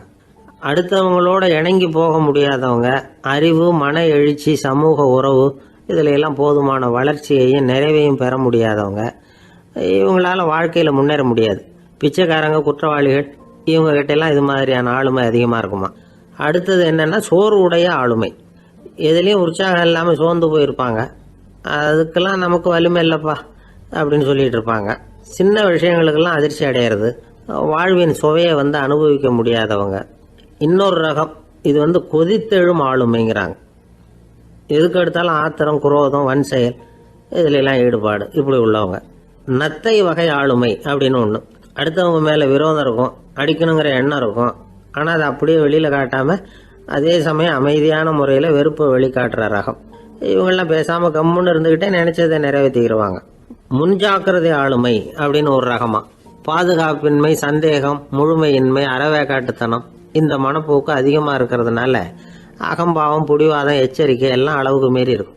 இதுவரைக்கும் நாம் பேசிக்கிட்டு இருந்த ஆளுமை பண்புகள் அளவுக்கு அதிகமாக போயிட்டுதுன்னா ஆளுமை கோளாறுகள் ஏற்படும். அதன் அடிப்படையில் மனவியாதிகள் வருமா. அதனால் இணக்கமான, எல்லாரும் விரும்புகிற இயல்பான ஆளுமையை பெறுவதற்கு நாம் முயற்சி செய்யணும் அப்படிங்கிறது மனோதத்துவ நிபுணர்களுடைய ஆலோசனை. ஒருத்தர் ஒரு மனோதத்துவ டாக்டரை தேடிட்டு வந்தாராம். டாக்டர், எனக்கு மனசில் ஏதோ வியாதி, ஆளுமை கோளாறு, அதாவது எனக்கு சீக்கிரமாக செத்து போனால் தேவையில்லைன்னு தோணுது அப்படின்னாராம். உடனே அந்த டாக்டர், சரி அப்படின்னா இங்கே இருங்க, நான் வைத்தியம் பார்க்குறேன் அப்படின்னாராம். ஆந்திர நாட்டில் ஒரு அரசர் இருந்தார். அந்த அரசர்கிட்ட ஒரு அமைச்சர் இருந்தார். அந்த அமைச்சர் பேர் ராயண பாஸ்கர். அவர் ஒரு பெரிய அறிவாளி. அது மட்டும் இல்லை, மிகச்சிறந்த கொடையாளி. யார் எது கேட்டாலும் இல்லைன்னு சொல்ல மாட்டாராம். அதன் காரணமாகவே அவர்கிட்ட இருந்த செல்வம் நாளுக்கு நாள் குறைஞ்சிக்கிட்டே வந்துட்டு தான். கடைசியில் குடும்பத்துக்குன்னு எதுவும் வைக்காமலே அவர் போய் சேர்ந்துட்டார். மகனும் இறந்துட்டார். அந்த குடும்பத்தில் மிஞ்சி இருந்தது அவருடைய மருமகள், ஒரு பேரன், அவ்வளவுதான். இருந்த ஒரே சொத்து பழுதடைஞ்ச ஒரு வீடு. அந்த அம்மா மற்ற வீடுகளில் வேலை செஞ்சு தன்னுடைய பிள்ளைய படிக்க வச்சுக்கிட்டு வராங்க. அந்த புள்ள ஒரு பெரிய வள்ளலுடைய பேரன்கிறது அந்த பள்ளி வாத்தியார்களுக்கும் தெரியும். அதனால் அவங்களும் இவங்ககிட்ட கொஞ்சம் அன்பாகவும் அக்கறையாகவும் பழகி பாடம் சொல்லி கொடுத்துக்கிட்டு இருக்கிறாங்க. ஒரு நாள் ஒரு புகழ்பெற்ற கவிஞர் ஒருத்தர் அந்த பள்ளிக்கூடத்துக்கு வந்திருக்கிறார். ஆசிரியர்கள்கிட்ட பேசிக்கிட்டு இருந்தப்போ ஒரு செய்தியை சொன்னாராம். ராயண பாஸ்கருங்கிற வள்ளல் எனக்கு நிறைய உதவிகள் செஞ்சிருக்கார், என்னை பாராட்டி பரிசுகள்லாம் கொடுத்துருக்கிறார். அந்த வள்ளல் வாழ்ந்த கிராமத்தை பார்க்கணுங்கிறதுக்காக தான் இப்போ இங்கே வந்திருக்கிறேன் அப்படின்னாராம். ஆசிரியர் உடனே இந்த பையனை கூப்பிட்டு, இதை பாருங்கள், இவன் யார் தெரியுமா, நீங்கள் குறிப்பிடுகிற அந்த வள்ளலின் பேரன் அப்படின்னு அறிமுகப்படுத்தினாராம். கவிஞரின் கண்களில் ஆனந்த கண்ணீர். அந்த பரவச நிலையிலேயே அந்த வள்ளலை பற்றி கவி பாட ஆரம்பிச்சுட்டாராம். இந்த சின்ன பையன் அதை கேட்டிருக்கிறான். உடனே என்ன பண்ணான் தெரியுமோ, தன் கையில் அணிஞ்சிருந்த ஒரு பொன் வளையலை கழட்டி அந்த கவிஞருக்கு பரிசாக கொடுத்துட்டானான். எல்லாருக்கும் ஆச்சரியம். தாத்தா இருக்கும் நிலையில் கொடுத்தார், பேரன் இல்லாத நிலையிலையும் கொடுக்குறான். பையனை எல்லாரும் பாராட்டினாங்களாம். இருந்தாலும் அவனுக்குள்ள ஒரு பயம் எதுவும் ஆரம்பமாச்சு. பள்ளிக்கூடம் விட்டு வீட்டுக்கு வரும்பொழுது அந்த பயம் இன்னும் அதிகமாயிட்டுது. அம்மா என்ன சொல்லுவாங்களோ தெரியலையே, ஏதோ திடீர்னு தோணிச்சு வளையல கட்டி கொடுக்கணும்னு கொடுத்துட்டோம். குடும்பம் இருக்கிற நிலையில் இப்படி நான் செஞ்சது தப்பா, வீட்டு செலவுக்கே அம்மா எவ்வளவு கஷ்டப்படுறாங்க, வீட்டுக்கு போனதும் என்ன நடக்குமோ தெரியலையே அப்படின்னு நினச்சி பயந்துக்கிட்டே அவன் வீட்டுக்குள்ளே அடி எடுத்து வைக்கிறான். அம்மா கூப்பிட்டு சாப்பாடு போட்டாங்க. அவங்க கண்ணில் படக்கூடாதுங்கிறதுக்காக ஒரு கையை பின்னாடி மறைச்சிக்கிட்டே இருந்தான். அம்மா இதை கவனிச்சிட்டாங்க. ஏய், உன் கையை ஏன் அப்படி வச்சிருக்கிற, உன் கைக்கு என்னாச்சு, ஏதாவது அடிபட்டு போச்சா அப்படின்னு கேட்டுக்கிட்டே கையை எடுத்து பார்க்குறாங்க. வளையல காணலை. வளையல் எங்கே அப்படின்னு கேட்குறாங்க. இவன் தயங்கிக்கிட்டே நடந்ததை சொல்கிறான். அது கேட்டதும் அந்த அம்மாவோட முகம் கோபத்தால் சவுந்து போச்சான். முட்டாளே, என்ன காரியம் பண்ண அப்படின்னு கன்னத்தில் அரைஞ்சிட்டாங்களாம். அம்மா, என்னை அடிக்காத, ஏதோ தெரியாமல் தப்பு பண்ணிட்டேன் அப்படின்ட்டுருக்கான். மகனே, வளையலை கொடுத்ததுக்காக நான் உன்னை அடிக்கலை அப்படிங்க, பின்ன எதுக்கு அடித்தேன்னு கேட்டிருக்கான். உன் பாட்டனார் ஒரு பெரிய வள்ளல், அவர் எதையும் பாதி வேலையை செய்யறதில்ல, அவருடைய பேரை நீ அரைகுறை வேலை செஞ்சுட்டு வந்திருக்கிற அப்படின்னாங்களாம். என்னம்மா சொல்கிறேன்ருக்கான். நீ ஒரே ஒரு வளையலை மட்டும்தானே கழட்டி கொடுத்துருக்குற, கொடுக்குறதா இருந்தால் ரெண்டையும் சேர்த்துல கொடுத்துருக்கணும், அதுதானே உங்கள் தாத்தாவுக்கு பெருமை அப்படின்னாங்களாம். அம்மா, தெரியாமல் இப்படி செஞ்சுட்டேன், உங்கள்கிட்டையும் அரை வாங்கிட்டேன் அப்படி இப்படின்னு அவன் சொல்லியிருக்கிறான். இப்போ அம்மா கொஞ்சம் இருங்க, அந்த கவிஞர் இன்னைக்கு நம்ம ஊரில் தான் தங்கியிருப்பார், நாளைக்கு காலையில் தான் அவர் எங்கே இருக்காருன்னு விசாரித்து இன்னொரு வளையலையும் கொடுத்துட்றேன் அப்படின்ட்டுருக்கான். மகனே, நல்ல செயல்களையெல்லாம் நாளைக்குன்னு ஒத்தி போடாத, நாளைக்கு என்ன நடக்குங்கிறது யாருக்கு தெரியும், இப்போவே போ, எங்கே இருக்காருன்னு பாரு அப்படின்ட்டுருக்காங்க. மகன் புறப்பட்டான். பள்ளி ஆசிரியர்கிட்ட போய் கேட்டானான் அந்த கவிஞர் எங்கே இருக்காருன்னு. அவர் சொன்னாராம். உடனே போய் அவர் இருக்கிற இடத்துல கதவை தட்டியிருக்கான். ராத்திரி நேரத்தில் இவனை கண்டதும் அவருக்கு ரொம்ப ஆச்சரியம். இவன் இன்னொரு கை வளையலையும் எடுத்து நீட்டியிருக்கான். அவர் திகைச்சு போய் நிற்கிறார். அவரால் என்ன பண்ணுறதுன்னே தெரியல, ஆனந்த கண்ணீர்.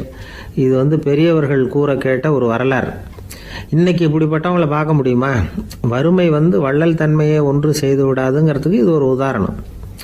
ஒருத்தன் இன்னொருத்தனை பார்த்து கேட்டானா, எங்கள் தாத்தா உங்கள் தாத்தாவுக்கு 100 ரூபா கடன் கொடுத்துருக்கிறார், அதை எப்போ திருப்பி கொடுக்க போகிறேன்னு. கவலைப்படாத, எங்கள் பேரன் அதை உங்கள் பேரன்ட்ட திருப்பி கொடுத்துருவான் அப்படின்னு நானான் அவன். பக்தின்னு சொல்கிறோம் இல்லையா, அது 3 வகைப்படும் அப்படிங்கிறார் ஒரு பெரியவர். அது என்ன 3 வகைன்னா, தெய்வ பக்தி, அடியார்கள் பக்தி, குரு பக்தி. அடியார் பக்தியை விட தெய்வ பக்தியை விட குரு பக்தி தான் ரொம்பவும் சிறந்ததுங்கிறார் அவர். தெய்வத்துக்கிட்ட செஞ்ச பாவம் குருநாதர்கிட்ட தீர்ந்துருமா, குருநாதர்கிட்ட செஞ்ச பாவம் தெய்வத்துக்கிட்ட போனாலும் தீராதான். இப்படி பெரியவங்களாம் சொல்லி வச்சிருக்கிறாங்க. ஒரு காடு, அங்கே அயோத தௌமியர் அப்படின்னு ஒரு தபோதனர், அவர் பல மாணவர்களை ஒன்றா சேர்த்து ஒரு குருகுலம் நடத்திக்கிட்டு இருக்கிறார். பல தரப்பட்டவங்க பல திறப்பட்டவங்க மாணவர்கள் அதில் சேர்ந்து படிச்சுக்கிட்டு இருக்கிறாங்க. பாஞ்சால ராஜகுமாரன் ஒருத்தனும் அந்த குருகுலத்தில் சேர்ந்து படிச்சுக்கிட்டு இருக்கிறான். அவன் பேர் ஆருணி.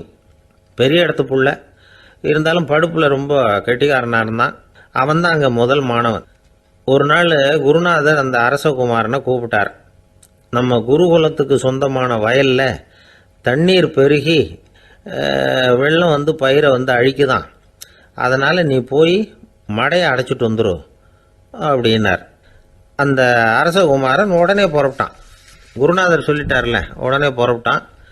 நான் பெரிய இடத்து பிள்ளையாச்சே, ராஜகுமாரனாச்சே, ரொம்ப செல்வாக்கூட வளர்ந்தவனாச்சே, நான் போய் வயலில் இறங்கி வேலை செய்கிறதா அப்படின்னுலாம் அவன் நினைக்கல. குருநாதர் கட்டளையை நிறைவேற்ற வேண்டியது நம்ம கடமை அப்படின்னு நினச்சான். உடனே ஒரு மண்வெட்டியை தூக்கி தோளில் வச்சுக்கிட்டு புறப்பட்டு போயிட்டான். வயலுக்கு போனான்.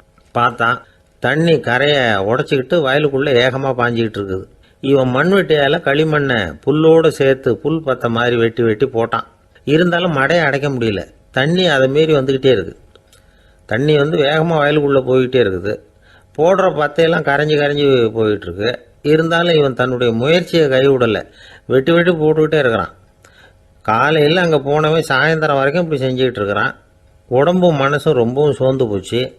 இருந்தாலும் குருநாதர் இட்ட கட்டளையை நிறைவேற்றாமல் இருக்கிறோமேங்கிற ஒரு குறை அவனுக்கு இருக்குது. குரு கட்டளையை நிறைவேற்றாத நான் இன்னமும் இருக்கணுமா அப்படின்னு யோசனை பண்ண ஆரம்பிச்சிட்டான். என்ன செய்யலாம்னு பார்த்தான்.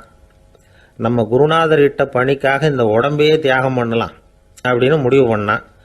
தண்ணி பாயுதில்ல, அதுக்கு குறுக்க விழுந்து அப்படியே மடையை அடைச்சிக்கிட்டு அப்படியே படுத்துட்டான். இது மற்றவங்களுக்கு தெரியாது.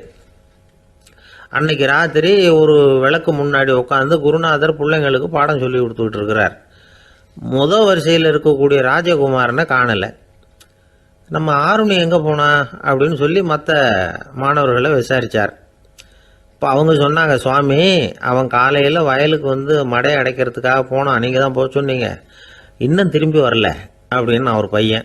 குருநாதர் உடனே ஒரு தீவெட்டி எடுத்துக்கிட்டு மாணவர்களை அழைச்சிக்கிட்டு வயலுக்கு போனார். அங்கே போய் பார்த்தா ஆளை காணும்.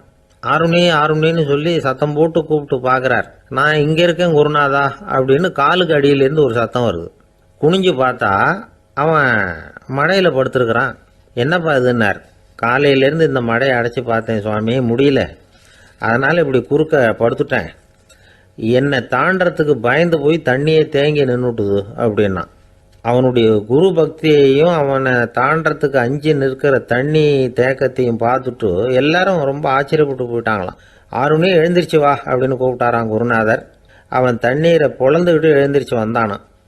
அதனால் அவனுக்கு வந்து உத்தாலகன் அப்படின்னு ஒரு பேர். உத்தாலகன்னா தண்ணீரை பிளந்தவன் அர்த்தம். அந்த உத்தாலகன் மாதிரி இந்த காலத்து மாணவர்களுக்கும் குரு பக்தி வேணும் அப்படின்னு சொன்னோம் ஒரு பள்ளிக்கூடத்தில். உடனே நிறைய மாணவர்கள் எழுந்திரிச்சு நின்னாங்க. சார், நீங்கள் எங்களை வந்து இன்னமும் சரியாக புரிஞ்சுக்கலன்னு நினைக்கிறோம். அன்னைக்காவது ஒருத்தன் அப்படி இருந்தான், இன்னைக்கு ஏகப்பட்ட உத்தாலகர்கள் இருக்கிறோம். எங்கள் வாத்தியார் கட்டளை இட்டா இப்போவே அது மாதிரி வயலுக்கு போய் மடையில் குறுக்கப்படுத்துக்கிறதுக்கு இந்த வகுப்பில் உள்ள அத்தனை பேரும் தயாராக இருக்கிறோம் அப்படின்னாங்க. அப்படியா அப்படின்னு சொல்லி கேட்டோம் ரொம்ப சந்தோஷமாக. ஒருத்தன் ரொம்ப அடக்கமாக எழுந்திரிச்சான். அப்புறம் சொன்னான், ஆமாம் சார், வகுப்பில் வந்து இவர் நடத்துகிற பாடத்தை கேட்டுக்கிட்டு இருக்கிறத விட பேசாமல் போய் மடையில் படுத்து விடுறது ஒன்றும் கஷ்டமான காரியமாக இருக்காது, அதனால தான் எல்லாரும் அங்கே போகிறேன்னு சொல்கிறோம் அப்படிங்கிறான். 11ஆம் நூற்றாண்டில் ஒரு புகழ்பெற்ற இறைநேச செல்வர் வாழ்ந்து வந்தார். அவர் பேர் அப்துல்லா ஹிஸ் சௌமை. இப்போ சோவியத் ரஷ்யாவில் உள்ள ஜீலான்கிற நகரத்தோட புறநகர் பகுதியில் நீப்புன்னு ஒரு ஊர், அங்கே தான் அவர் இருந்தார். அவருக்கு ஒரு ஆப்பிள் தோட்டம் இருந்தது தஜ்லா நதி ஓரத்துல. அந்த தோட்டத்துல அவர் ஒரு நாள் உலாவிக்கிட்டு இருக்கிறார். அந்த சமயத்துல 20 வயசுள்ள அழகான இளைஞர் ஒருத்தர் அவர் முன்னாடி வந்து நின்னார். என்ன நீங்க மன்னிக்கணும்னார். இவருக்கு ஒன்னும் புரியல. யாரப்பா நீ என்ன கெடுதல் பண்ணின, நான் எதுக்காக உன்னை மன்னிக்கணும் அப்படின்னு கேட்டார். ஐயா, என் பேரு அபு சாலிஹ் மூசா, இங்க இருந்து 4 கல் தொலைவில் இருக்கக்கூடிய இதே தஜ்லா நதி ஓரத்துல தான் நான் இருக்கிறேன். நேத்து மத்தியானம் எனக்கு ஒரு நல்ல பசி. அந்த நேரம் ஒரு ஆப்பிள் பழம் இந்த நதியில மிதந்து வந்தது. அவசரத்துல அதை எடுத்து சாப்பிட்டதுக்கு அப்புறம் தான் அப்படி செஞ்சது பெரிய தவறுங்கிறத உணர்ந்தேன். ஒரு பொருளுக்கு உரியவர்கள் யாரோ அவங்க அனுமதி இல்லாம அந்த பொருளை சாப்பிடுறது ஹராமான அந்த பழம் வந்து என் வயத்துக்குள்ள போனதுல இருந்து எனக்கு நிம்மதி இல்ல. ராத்திரி பூரா தூங்கவே முடியல. காலையில எழுந்திரிச்சதும் இந்த நதி ஓரமா பாத்துக்கிட்டே வந்தேன். உங்க தோட்டத்தை பார்த்தேன். ஒரு மரத்தோட கிளை வந்து தண்ணியில தொட்டுக்கிட்டு இருக்கிறத பார்த்தேன். அதனால நான் சாப்பிட்ட பழம் இங்க இருந்து தான் வந்திருக்கணும். அந்த பழத்துக்கு உரியவர் நீங்க தான். நீங்க என்ன மன்னிச்சாதான் நான் சாப்பிட்ட பழம் ஹலாலா, குற்றம் நிவர்த்தியா, தயவு பண்ணி மன்னிக்கணும் அப்படின்னு கண்கலங்க கேட்டுக்கிட்டார். இதை கேட்ட இந்த சௌமையை ஆச்சரியத்தோட அந்த இளைஞரை கூர்ந்து கவனிச்சார். இந்த அளவுக்கு நேர்மையான ஒரு நல்ல மனுஷனை விட்டுறக்கூடாது அப்படின்னு மனசுக்குள்ள முடிவு பண்ணிட்டார். நிமிர்ந்து அந்த இளைஞரை பார்த்தார். இதுக்கு நீ வந்து தண்டனையை ஏத்துக்கத்தான் வேணும்னார். எதுவா இருந்தாலும் ஏத்துக்கிறதுக்கு தயார்னார் அவர். இதுக்கு தண்டனையா 12 வருஷ காலம் நீ இங்க பணிவிடைகள் செய்யணும்னார். பணிவிடை செய்யறது என்னுடைய பாக்கியமா நினைக்கிறேன் அப்படின்னு சொல்லிவிட்டு மகிழ்ச்சியோட அந்த தண்டனையை ஏத்துக்கிட்டார். 12 வருஷம் முடிஞ்சது. அந்த 12 வருஷ காலத்துல அந்த இளைஞரோட வயசும் தகுதியும் வளர்ந்தது. கடைசியில் அந்த பெரியவர் அந்த இளைஞரை கூப்பிட்டார். இதை பாருப்பா, இன்னையோட உன் பணிவிடை காலம் 12 வருஷம் முடிஞ்சது. ஆனா தண்டனை இதோட முடிஞ்சுட்டதா நினைக்காத, அது இன்னமும் முடியல. கடைசியா இன்னும் ஒரு தண்டனை பாக்கி இருக்கு, அதை நீ ஏத்துக்கணும்னார். எதுவா இருந்தாலும் ஏத்துக்கிறதுக்கு சித்தமா இருக்கிறேன்னார் இவர். எனக்கு ஒரு மகள் இருக்கிறா, அவளுக்கு 2 கண்ணும் தெரியாது, 2 காதும் கேட்காது, 2 காலும் செயல்படாது, அவளை நீ கல்யாணம் பண்ணிக்கணும் அப்படின்னார் பெரியவர். இதை கொஞ்சமும் ஒரு எதிர்பார்க்கல. திகைச்சார். அடுத்த நிமிஷம் சரி, இதையும் நான் மனப்பூர்வமா ஏத்துக்கிறேன். இறைநேசர் செல்வர் சௌமை அவர்களுடைய புதல்வி பாத்திமாவுக்கும் இளைஞர் அபு சாலிஹ் மூசாவுக்கும் அடுத்த சில தினங்கள்ல முறைப்படி திருமணம் நடந்தது. திருமணத்துக்கு அப்புறம் மணமகளை பார்த்த அந்த இளைஞர் திகைச்சு போயிட்டார். ஏன்னா அந்த பெரியவர் சொன்னதுக்கு நேர்மாறா இருந்தார். பாத்திமா உடல் குணம் எதுவும் கிடையாது, ரொம்ப அழகா இருந்தாங்க. மறுநாள் சௌமை அபு சாலிஹை கூப்பிட்டு இதுக்கு விளக்கம் சொன்னாராம். என் மகளுக்கு கண்ணு தெரியாதுன்னு சொன்னதுதான் சொல்லியிருந்த நேத்து முன்னாடி சொன்னேன். அது எந்த விதமான தீய காட்சிகளும் அவ கண்ணுக்கு தெரியாதுன்னு தான் அர்த்தம். காது கேட்காதுன்னு சொன்ன தீய விஷயங்களை அவ கேட்க மாட்டான்னு அர்த்தம். கால்கள் செயல்படாதுன்னு சொன்ன வீட்டை விட்டு தீமையான இடங்களுக்கு அவ போக மாட்டான்னு அர்த்தம் அப்படின்னா. 12 வருஷத்துக்கு முன்னாடி உன்னை முதல் முறையா பார்த்தப்பவே உண்மை வந்து என்னுடைய சீடரா மானசீகமா ஏத்துக்கிட்டேன் அப்படிங்கிற விவரத்தையும் சொன்னாராம். இந்த இளைஞர் அபு சாலிஹ் பிற்காலத்துல ஒரு பெரிய ஆன்மீக மேதையா உயர்ந்தார். அந்த தம்பதிகளுக்கு 60வது வயசுல ஒரே ஒரு குழந்தை பிறந்தது. அந்த ஃபாதர் ஜிலானி முஹைத்தீன் ஆண்டகை, அதாவது அந்த குழந்தை தான் ஆன்மீக பேரரசர் முஹைத்தீன் ஆண்டகை.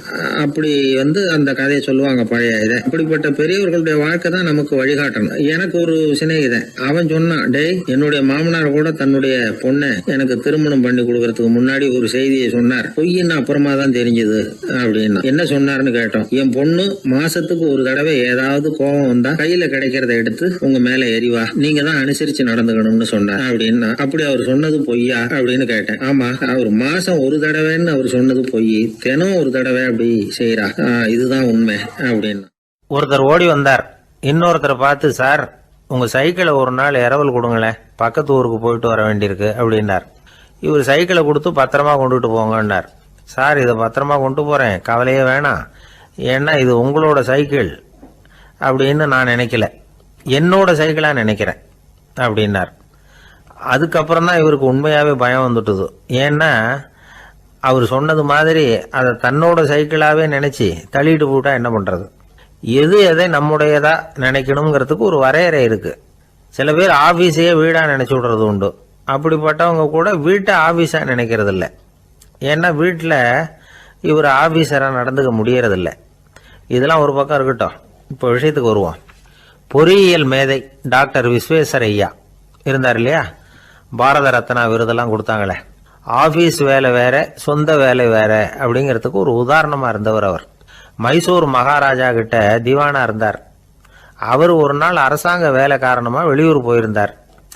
ஹாசன்கிற ஊருக்கு பக்கத்துல ஒரு பயண மாளிகை, அங்க தங்கிவிட்டார். ராத்திரி அங்க தங்கி இருந்துட்டு விடிஞ்சதும் ஊருக்கு திரும்புறதாக திட்டம். ராத்திரி தூங்குறதுக்கு ரொம்ப நேரம் ஆயிட்டுது. ரொம்ப நேரம் வரைக்கும் அரசாங்க சம்பந்தப்பட்ட வேலைகளையே பார்த்துக்கிட்டு இருக்கிறார். அரசாங்க ஃபைல்கள் நிறைய இருந்தது. அதையெல்லாம் ஒவ்வொன்றா எடுத்தார், படித்து பார்த்தார், பரிசீலனை பண்ணார். அதில் எழுத வேண்டியதை எழுதினார், கையெழுத்து போட்டார். ஒரு வழியாக அந்த வேலையெல்லாம் முடிஞ்சுது. அதுக்கப்புறம் என்ன பண்ணார்னா, தன்னுடைய சூட்கேஸை திறந்தார். அதிலிருந்து 2 மெழுகுவத்தியை எடுத்து கொளுத்தி வச்சார். அந்த பயண மாளிகையில் அது வரைக்கும் எரிஞ்சுக்கிட்டு இருந்த மின்சார விளக்குகளை அணைச்சுட்டார். அதுக்கு பிறகு அந்த மெழுகுவத்தி வெளிச்சத்தில் சில புத்தகங்களை தொடர்ந்து படிக்க ஆரம்பிச்சிட்டார். அந்த பயண மாளிகையில் பணியாளராக இருந்தவர் இதை பார்த்துட்டு ஓடி வந்தார். மறுபடியும் மின் விளக்கு போடுறதுக்காக போனார். விஸ்வேஸ்வரய்யா அதை பார்த்துட்டு போட வேணாம்ட்டாராம். இது வரைக்கும் நான் அரசாங்க அலுவல்களை கவனிச்சுக்கிட்டு இருந்தேன், அதனால மின் விளக்குகள் அப்போ எரிஞ்சதில் தப்பு இல்லை. இப்போ நான் புத்தகம் படிச்சுக்கிட்டு இருக்கேன், இது என்னுடைய சொந்த வேலை, இங்கே இருக்கிற மின் விளக்கு அதுக்காக ஏன் எரியணும் அப்படின்னு கேட்டாராம். இப்போ இருக்கிற சில அரசு பணியாளர்கள்கிட்ட இந்த சம்பவத்தை பேச்சோட பேச்சா சொல்லி பார்த்தேன். அவங்களால இதை ஜீரணிக்கவே முடியல. நேர்மை தேவைதான் சார், அதுக்காக அவ்வளவு தூரத்துக்கு அது தேவையா அப்படிங்கிறாங்க. விஸ்வேஸ்வரய்யா அப்படி பண்ணினது தான் ஒரு நேர்மையாளர் அப்படின்னு இந்த உலகத்துக்கு நிரூபிக்கணுங்கிறதுக்காக இல்லை. தான் அப்படி நடந்து காட்டினா தன்னை சுற்றி இருக்கிறவங்களும் அதை கேள்விப்படுறவங்களும் முடிஞ்ச அளவுக்கு பொது வாழ்க்கையில் அரசு பணியில் நேர்மையை கடைபிடிக்க முயற்சி பண்ணலாமே அப்படிங்கிறதுக்காகத்தான். இப்போவும் சில பேர் இருக்கிறாங்க, இவங்க ஆஃபீஸ் வேற வீடு வேறன்னு நினைக்கிறது இல்லை, அவ்வளோ உரிமை. ஒருத்தர் அப்படிதான், அவருக்கு அவசரமாக 5000 ரூபா தேவைப்பட்டது. ஆஃபீஸு பணத்தை எடுத்துக்கிட்டார். அந்த நேரம் பார்த்து ஆடிட் வந்துட்டுது, ஆப்பிட்டுக்கிட்டார். விசாரணை நடக்குது. அவர் சொல்றார், சார் நான் நேரம் காலம் பார்க்காம ஆஃபீஸில் வேலை செய்வேன், ஏன்னா அதை என்னோட ஆஃபீஸாக நினைக்கிறேன். அவசரத்துக்கு அந்த பணத்தை எடுத்தேன், மறுபடியும் வச்சுடலாம்னு தான் இருந்தேன், அதுக்குள்ளே இப்படி ஆயிட்டுது. நீங்கள் என்ன நினைச்சாலும் சரி, நான் ஆஃபீஸ் வேற வீடு வேற அப்படின்னு நினைக்கிறது இல்லை, அது என்னோட சுபாவம் அப்படின்னார். விசாரணை பண்ணவர் தீர்ப்பு வழங்கினார். உங்கள் சுபாவத்துக்கு மதிப்பு கொடுத்து நானும் தீர்ப்பு வழங்குறேன். நீங்கள் கொஞ்ச நாள் ஜெயிலில் இருந்துட்டு வாங்க, அது உங்களுக்கு கஷ்டமாக இருக்காதுன்னு நினைக்கிறேன். ஏன்னா அங்கே போனாலும் நீங்கள் உங்கள் சுபாவப்படி வீடு வேற ஜெயில் வேறன்னு நினைக்க மாட்டீங்க அப்படின்னாராம். உபயோகமா இருக்கு அப்படின்னார். உடனே பார்வை இல்லாத அந்த பெரியவர் சொன்னாரு, வெளிச்சம்னு ஒண்ணு உண்மையிலேயே இருக்குதா அப்படின்னு கேட்டாராம். உண்மையிலேயே வெளிச்சம் இருக்குங்க அப்படின்னு சொல்லியிருக்கிறாங்க, அதை நான் நம்ப மாட்டேன் அப்படின்னாரா அவரு. சூரியன் இருக்கு, சந்திரன் இருக்கு, நட்சத்திரம் இருக்கு அப்படின்லாம் சொல்லி பார்த்துருக்குறாங்க, அதையெல்லாம் ஒத்துக்கிறேன், ஆனா அதையெல்லாம் என்னை கொஞ்சம் தொட்டு பார்க்க விடுங்களேன் அப்படின்னாராம். அதையெல்லாம் தொட்டு அறிய முடியாது அப்படின்னு சொல்லியிருக்கிறாங்க. அப்படின்னா முகர்ந்து அறியறேன், மோந்து பார்க்குறேன், மோர்ந்து பார்க்க விடுங்க, ஏதாவது வாசனை வருதான்னு பார்க்குறேன் அப்படின்னு இருக்கார். அதுவும் முடியாதேன்னாங்களாம். பெரியவர் யோசனை பண்ணியிருக்கிறார். சரி பரவாயில்ல, முரசு அடிக்கிறது மாதிரி அடிச்சு பார்க்கவாவது ஏற்பாடு பண்ணி கொடுங்க, அதை அடிச்சு பார்த்து அதோட சத்தத்தை உணர்ந்துக்கிறேன் அப்படின்னாராம். அதாவது ஒளியின் ஒலியை, அதாவது வெளிச்சத்தின் சத்தத்தை புரிஞ்சுக்கிறேன் அப்படின்னு சொல்லியிருக்கிறார். அதுக்கும் சாத்தியம் இல்லைன்னு சொல்லியிருக்கிறாங்க. சரி, அதுவும் முடியலன்னா அந்த வெளிச்சத்துல கொஞ்சம் எடுத்து என் கையில கொடுங்க, வாயில போட்டு சாப்பிட்டு பாக்குறேன் ருசி எப்படி இருக்குன்னு அப்படின்னு சொல்லி பார்த்திருக்காரு. எந்த வகையிலயும் அவரை அதை ஒத்துக்க வைக்க முடியல. சுத்தி இருந்தவங்க எல்லாம் குழம்பி போயிட்டாங்க. என்னங்க, நாங்க சொல்றத நீங்க நம்பலையா அப்படின்னு கேட்டிருக்காங்க. என்னுடைய 4 புலன்களுக்கும் புலப்படாத ஒன்ன நான் மாயை அப்படிங்கிறேன். நீங்க என்ன அவமானப்படுத்துறதுக்காக இப்படி சொல்றீங்கன்னு நினைக்கிறேன். ஏதோ உங்களுக்கு எல்லாம் பார்வைன்னு ஒண்ணு இருக்கிறதாகவும் அது எனக்கு இல்லைங்கிறதாகவும் சொல்லி என்ன நீங்க அவமதிக்கிறீங்க அப்படின்னார். தர்க்க சாஸ்திரத்துல மேதையான அந்த பெரியவர். சுத்தி இருந்தவங்க பார்த்தாங்க, வெளிச்சம் இருக்குங்கிறத இவர் நம்பணும், இவரை நம்ப வைக்கணும் அப்படின்னா அது புத்தரால தான் முடியும் அப்படின்னாராம் ஒருத்தர். சரி, அவர்கிட்டயே போவோம் அப்படின்னு சொல்லி எல்லாரும் அவர்கிட்ட போய் சேர்ந்தாங்க. விவரத்தை சொன்னாங்க. புத்தர் சிரிச்சாராம். எப்படிப்பட்டதுன்னு நான் நினைக்கிறேனோ, அதாவது உண்மை, அப்படித்தான் அவரும் நினைக்கிறார். எதையும் அனுபவபூர்வமா உணர்ந்தாதான் நம்ப முடியும். ஒளிய அனுபவித்து அறியாத வரையில அது இருக்கிறதா இல்லையா அப்படிங்கிற கேள்விக்கு இடம் கிடையாது. அதனால அவரு அதை நம்பாததும் சரிதான் அப்படின்னு சொன்னாராம் புத்தர். அதுக்கப்புறம் சொல்லியிருக்கார், உங்களை குணப்படுத்தி விடலாம், உங்களுக்கு தேவை ஞானி கிடையாது, உங்களுக்கு தேவை மருத்துவர் அப்படின்னாரா. ஒரு டாக்டர் கிட்ட அழைச்சிட்டு போயிருக்கிறாங்க. பார்வை கிடைச்சிட்டுது. வெளிச்சத்தை கண்டதும் அவர் மகிழ்ச்சி அடைஞ்சார். புத்தரை வணங்கினார். நான் வாதம் பண்ணேன், நீங்க எதிர்வாதம் பண்ணல. என்னுடைய பிரச்சனை மருத்துவரால் தான் தீரும் அப்படின்னு சொல்லி எனக்கு பார்வை கிடைக்க செஞ்சீங்க அப்படின்னாராம். மனித குலத்துல ரொம்ப அதிகமானவர்கள் நிலைமை இப்படித்தான். கண்ணை மூடிக்கிட்டு அதை சரின்னு ஒருத்தர் வலியுறுத்தி சொல்லிட்டு இருந்தா அவருக்கு உதவுறது அப்படிங்கிறது முடியாத காரியம். இந்த காலத்துல சில பேர் கண்களை திறந்துகிட்டே சில காரியங்கள் பண்ணுவாங்க. அது தப்புன்னு அவங்களுக்கு பின்னாடி தான் புரியும். ஒருத்தர் தன்னுடைய வலது காலில் கட்டு போட்டுக்கிட்டு அப்படி வந்தார். என்ன ஆச்சுன்னு விசாரிச்சாங்க. எங்க வீட்டு கண்ணாடி ஜன்னல்களை வெளிப்போக்கமா இருந்து சுத்தப்படுத்திக்கிட்டு இருந்தேன், சரியா தொடச்சிக்கிட்டு இருக்கோமா அப்படின்னு கொஞ்சம் பின்னாடி தள்ளி நின்று பார்த்தேன் அப்படின்னார். அதுக்கும் உங்க கால் உடைஞ்சதுக்கும் என்ன சம்பந்தம்னு கேட்டாங்க. நான் குடியிருந்தது 4வது மாடியாச்சே அப்படின்னாராம். அன்பா இருக்கணும்னு அநேக பெரியவங்க சொல்லியிருக்கிறாங்க. நாமளும் அதை கேட்டுட்டு அன்பு காட்டுறதுக்கு தயாரா தான் இருக்கிறோம். அதை வாங்கறதுக்கு தான் ஆளை காணும். இருந்தாலும் அன்புல எத்தனையோ வகை உண்டு. அதை சரியா புரிஞ்சுக்கிட்டு அதுக்கப்புறம் அன்பு காட்ட ஆரம்பிக்கணும். வகையை புரிஞ்சுக்காம அன்பு காட்டினா வம்புல மாட்டிக்க வேண்டியதுதான். அன்புன்னா சாதாரணமா நினைச்சு விடாதீங்க. அதுல எவ்வளவு விதம் தெரியுமா? இரக்கம், கருணை, காருண்யம், பந்துத்துவம், பட்சம், பாசம், நேசம், விசுவாசம், அபிமானம், காதல், பக்தி, இப்படி பல விதமா அதை பத்தி சொல்லி வச்சிருக்கிறாங்க பெரியவங்க. இந்த வார்த்தைகள்லாம் நாம கேள்விப்பட்டதுதான். இருந்தாலும் அதுகளுக்குள்ள என்ன வித்தியாசம்னு கேட்டா சரியா சொல்ல தெரியாது. அதனால இந்த வார்த்தைகளுக்கெல்லாம் பெரியவங்க என்ன விளக்கம் சொல்றாங்கன்னு இப்போ பார்க்கலாம். எளியவர்கள் மேல செலுத்துற அன்பு இருக்கு பாருங்க, அதுக்கு இரக்கம்னு பேரு. அறிவு பலம், சரீர பலம், இது ரெண்டும் இல்லாதவங்க மேல, அதாவது வலிமையற்றவர்கள் மேல செலுத்துற அன்பு இருக்கு பாருங்க, அதுதான் கருணை. எறும்புல இருந்து யானை வரைக்கும் சகல ஜீவராசிகள் மேலேயும் காட்டுற அன்புக்கு காருண்யம்னு பேரு, ஜீவகாருண்யம். சிவி சக்கரவர்த்தி காட்டின அன்பு இந்த ரகம். உறவினர்கள், சொந்தக்காரங்க, அவங்க வசதியா இருந்தாலும் வறுமையில இருந்தாலும் வித்தியாசம் இல்லாம காட்டுற அன்பு இருக்கு பாருங்க, அதுக்கு பேரு பந்துத்துவம். ஒரு எஜமானன் வேலையாள்கிட்ட காட்டுற அன்பு இருக்கு பாருங்க, அதுக்கு பேரு தான் பட்சம். அவனும் தன்னை மாதிரி மனுஷன்தாங்கிற நினைப்பு வேணும். ஒரு தாய் தன்னுடைய குழந்தை மேல, ஒரு குழந்தை தன்னுடைய தாய் மேல செலுத்துற அன்புக்கு பாசம்னு பேரு. ஈருடல் ஓர் உயிர்னு நினைக்கிறது இது. ராமரும் கௌசலையும் இதுக்கு உதாரணம். தம்மை ஒத்த நண்பர்கள் கிட்ட செலுத்துற அன்புக்கு நேசம்னு பேரு. வயசு, செல்வம், அந்தஸ்து, இந்த வித்தியாசமெல்லாம் பார்க்காம அவங்க சுக துக்கத்துல சமபங்கு எடுத்துக்கிறது இது. கிருஷ்ணன் குசேலர்கிட்ட காட்டினது இந்த ரகம். வேலை செய்யறவன் முதலாளி கிட்ட காட்டுற அன்புக்கு விசுவாசம்னு பேரு. தேசத்து மேலையும் தாய்மொழி பேர்லையும் செலுத்துற அன்புக்கு அபிமானம்னு பேரு. தேசாபிமானம்னு சொல்றமே இதுதான். ஒரு கணவன் மனைவி பேர்ல காட்டுற அன்புக்கு காதல்னு பேரு. கடவுள் பேர்ல செலுத்துற அன்புக்கு பக்தின்னு பேரு. இப்படி அன்புல பல ரகம் இருக்கிறப்போ அதுல உள்ள வித்தியாசம் தெரியாம இடம் மாத்தி அன்பு காட்டினா இடைஞ்சல் தான். சரி, இந்த அன்பை பத்தி விஞ்ஞானம் என்ன சொல்லுது தெரியுமா? இதயத்தை பாதுகாக்கிறதுக்கு முக்கியமா தேவைப்படுற ஒண்ணு இந்த அன்புதான்னு சொல்லுது. நெதர்லாந்து விஞ்ஞானிகள் இதை ஆராய்ச்சி பண்ணியே கண்டுபிடிச்சிருக்கிறாங்க. கொஞ்சம் முயல் குட்டிகளை 2 பிரிவாக பிரித்தாங்க. 2 குரூப்புக்கும் கொழுப்பு அதிகமாக உள்ள ஆகாரத்தையே கொடுத்துக்கிட்டு வந்தாங்க. ஆனால் ஒரு குரூப்புக்கு வெறுமன ஆகாரத்தை கொடுத்ததோட சரி, இன்னொரு குரூப்பு முயல்களுக்கு ஆகாரம் கொடுத்ததோட நிறுத்திக்கல. அதுக்கு முன்னாடி கூண்டுகளை திறந்து விட்டு முயல்களை கொஞ்ச நேரம் எடுத்து கொஞ்சி விட்டு அதுக்கப்புறமா ஆகாரம் கொடுத்தாராம் ஆராய்ச்சியாளர். இந்த குரூப்புக்கு இதய பாதிப்பு 60% குறைச்சலாக இருந்துதான்.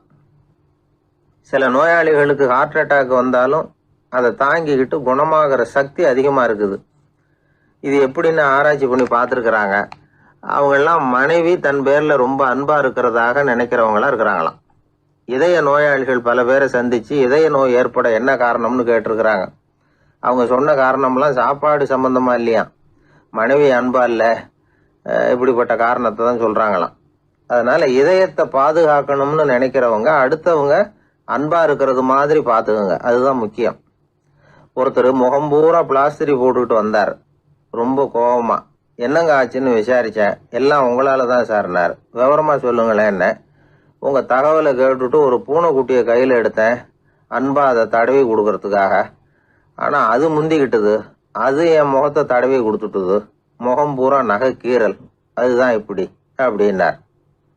அன்புல அறிவு சேராததுனால வந்த கோளாறு இது. அந்த காலத்துல எல்லாம் படிக்கிறதுங்கிறது எப்படி தெரியுமா, குருகுல வாசம் செஞ்சு படிக்கணும்.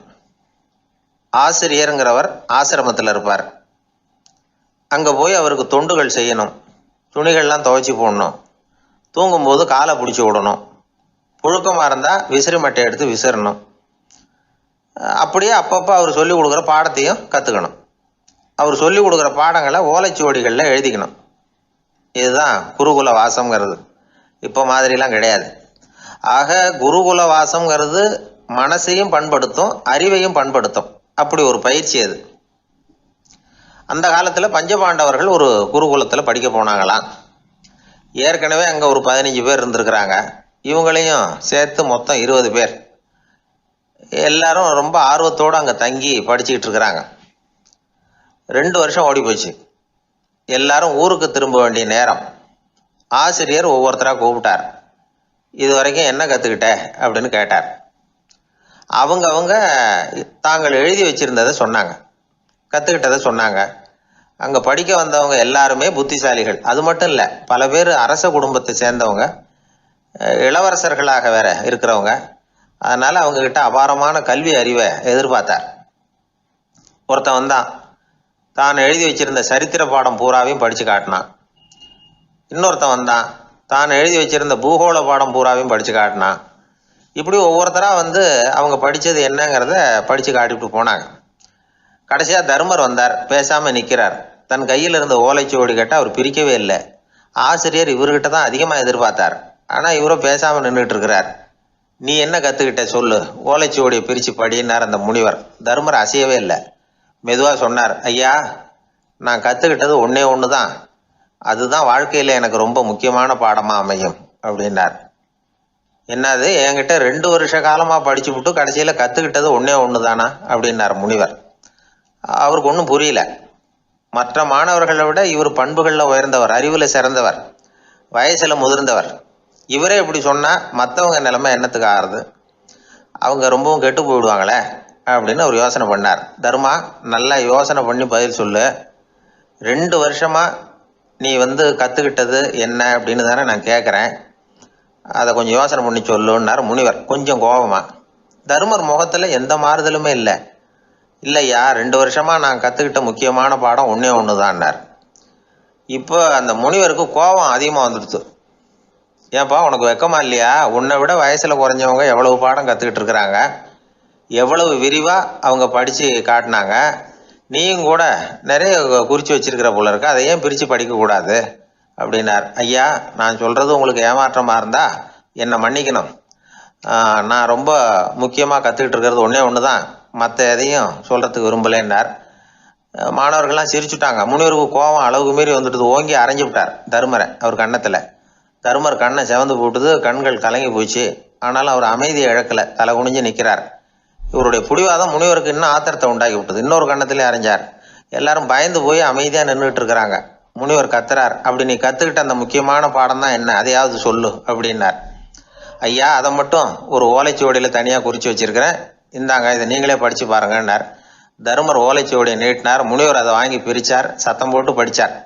என்ன எழுதியிருக்காருன்னா, எப்படிப்பட்ட சோதனை ஏற்பட்டாலும் நிதானம் இழந்து கோபத்துக்கு ஆளாகக்கூடாது அப்படின்னு இதுதான் அந்த ஓலைச்சுவடியில் அவர் எழுதி வச்சிருந்தது. அந்த ஒரு கணத்திலேயே முனிவரும் எல்லா மாணவர்களும் தர்மரை புரிஞ்சுக்கிட்டாங்களாம். அவர் கற்றுக்கிட்டது ஏட்டு சுரக்காய் இல்லை, வாழ்க்கையில் பயன்படக்கூடிய முக்கியமான அனுபவ பாடம். முனிவர் கண்களில் கண்ணீர். தர்மரை அன்போடு கட்டி தழுவிக்கிட்டார். அப்புறம் சொன்னார், தர்மா என்னை மன்னிச்சுரு, நீ மாணவன் இல்லை ஆசிரியன். நான் இதுவரைக்கும் தெரிஞ்சிக்காத அனுபவ பாடத்தை நீ இப்போ எனக்கு கற்றுக் கொடுத்துட்ட அப்படின்னு சொன்னாராம். அதனால் நிதானம் தவறக்கூடாதுங்கிறது ரொம்ப முக்கியமான ஒரு செய்தி. ஒரு ஆசிரியர் மாணவனை ஒரு கன்னத்தில் ஓங்கி அரைஞ்சுட்டார். இவன் நிதானம் தவறல, அமைதியாக நின்றுக்கிட்டு இருந்தான். அவர் ஒரு தடவை அரைஞ்சதும் எப்படி உன்னால் நிதானம் தவறாமல் இருக்க முடிஞ்சுது அப்படின்னு கேட்டாங்க நண்பர்கள். அவன் சொன்னான், நான் நிதானம் தவறி இருந்தா எங்கள் வாத்தியார் இன்னொரு கன்னத்துலேயும் அரைஞ்சிருப்பார், அது அதை விட பலமாக இருக்கும், அதனால தான் நான் அப்படி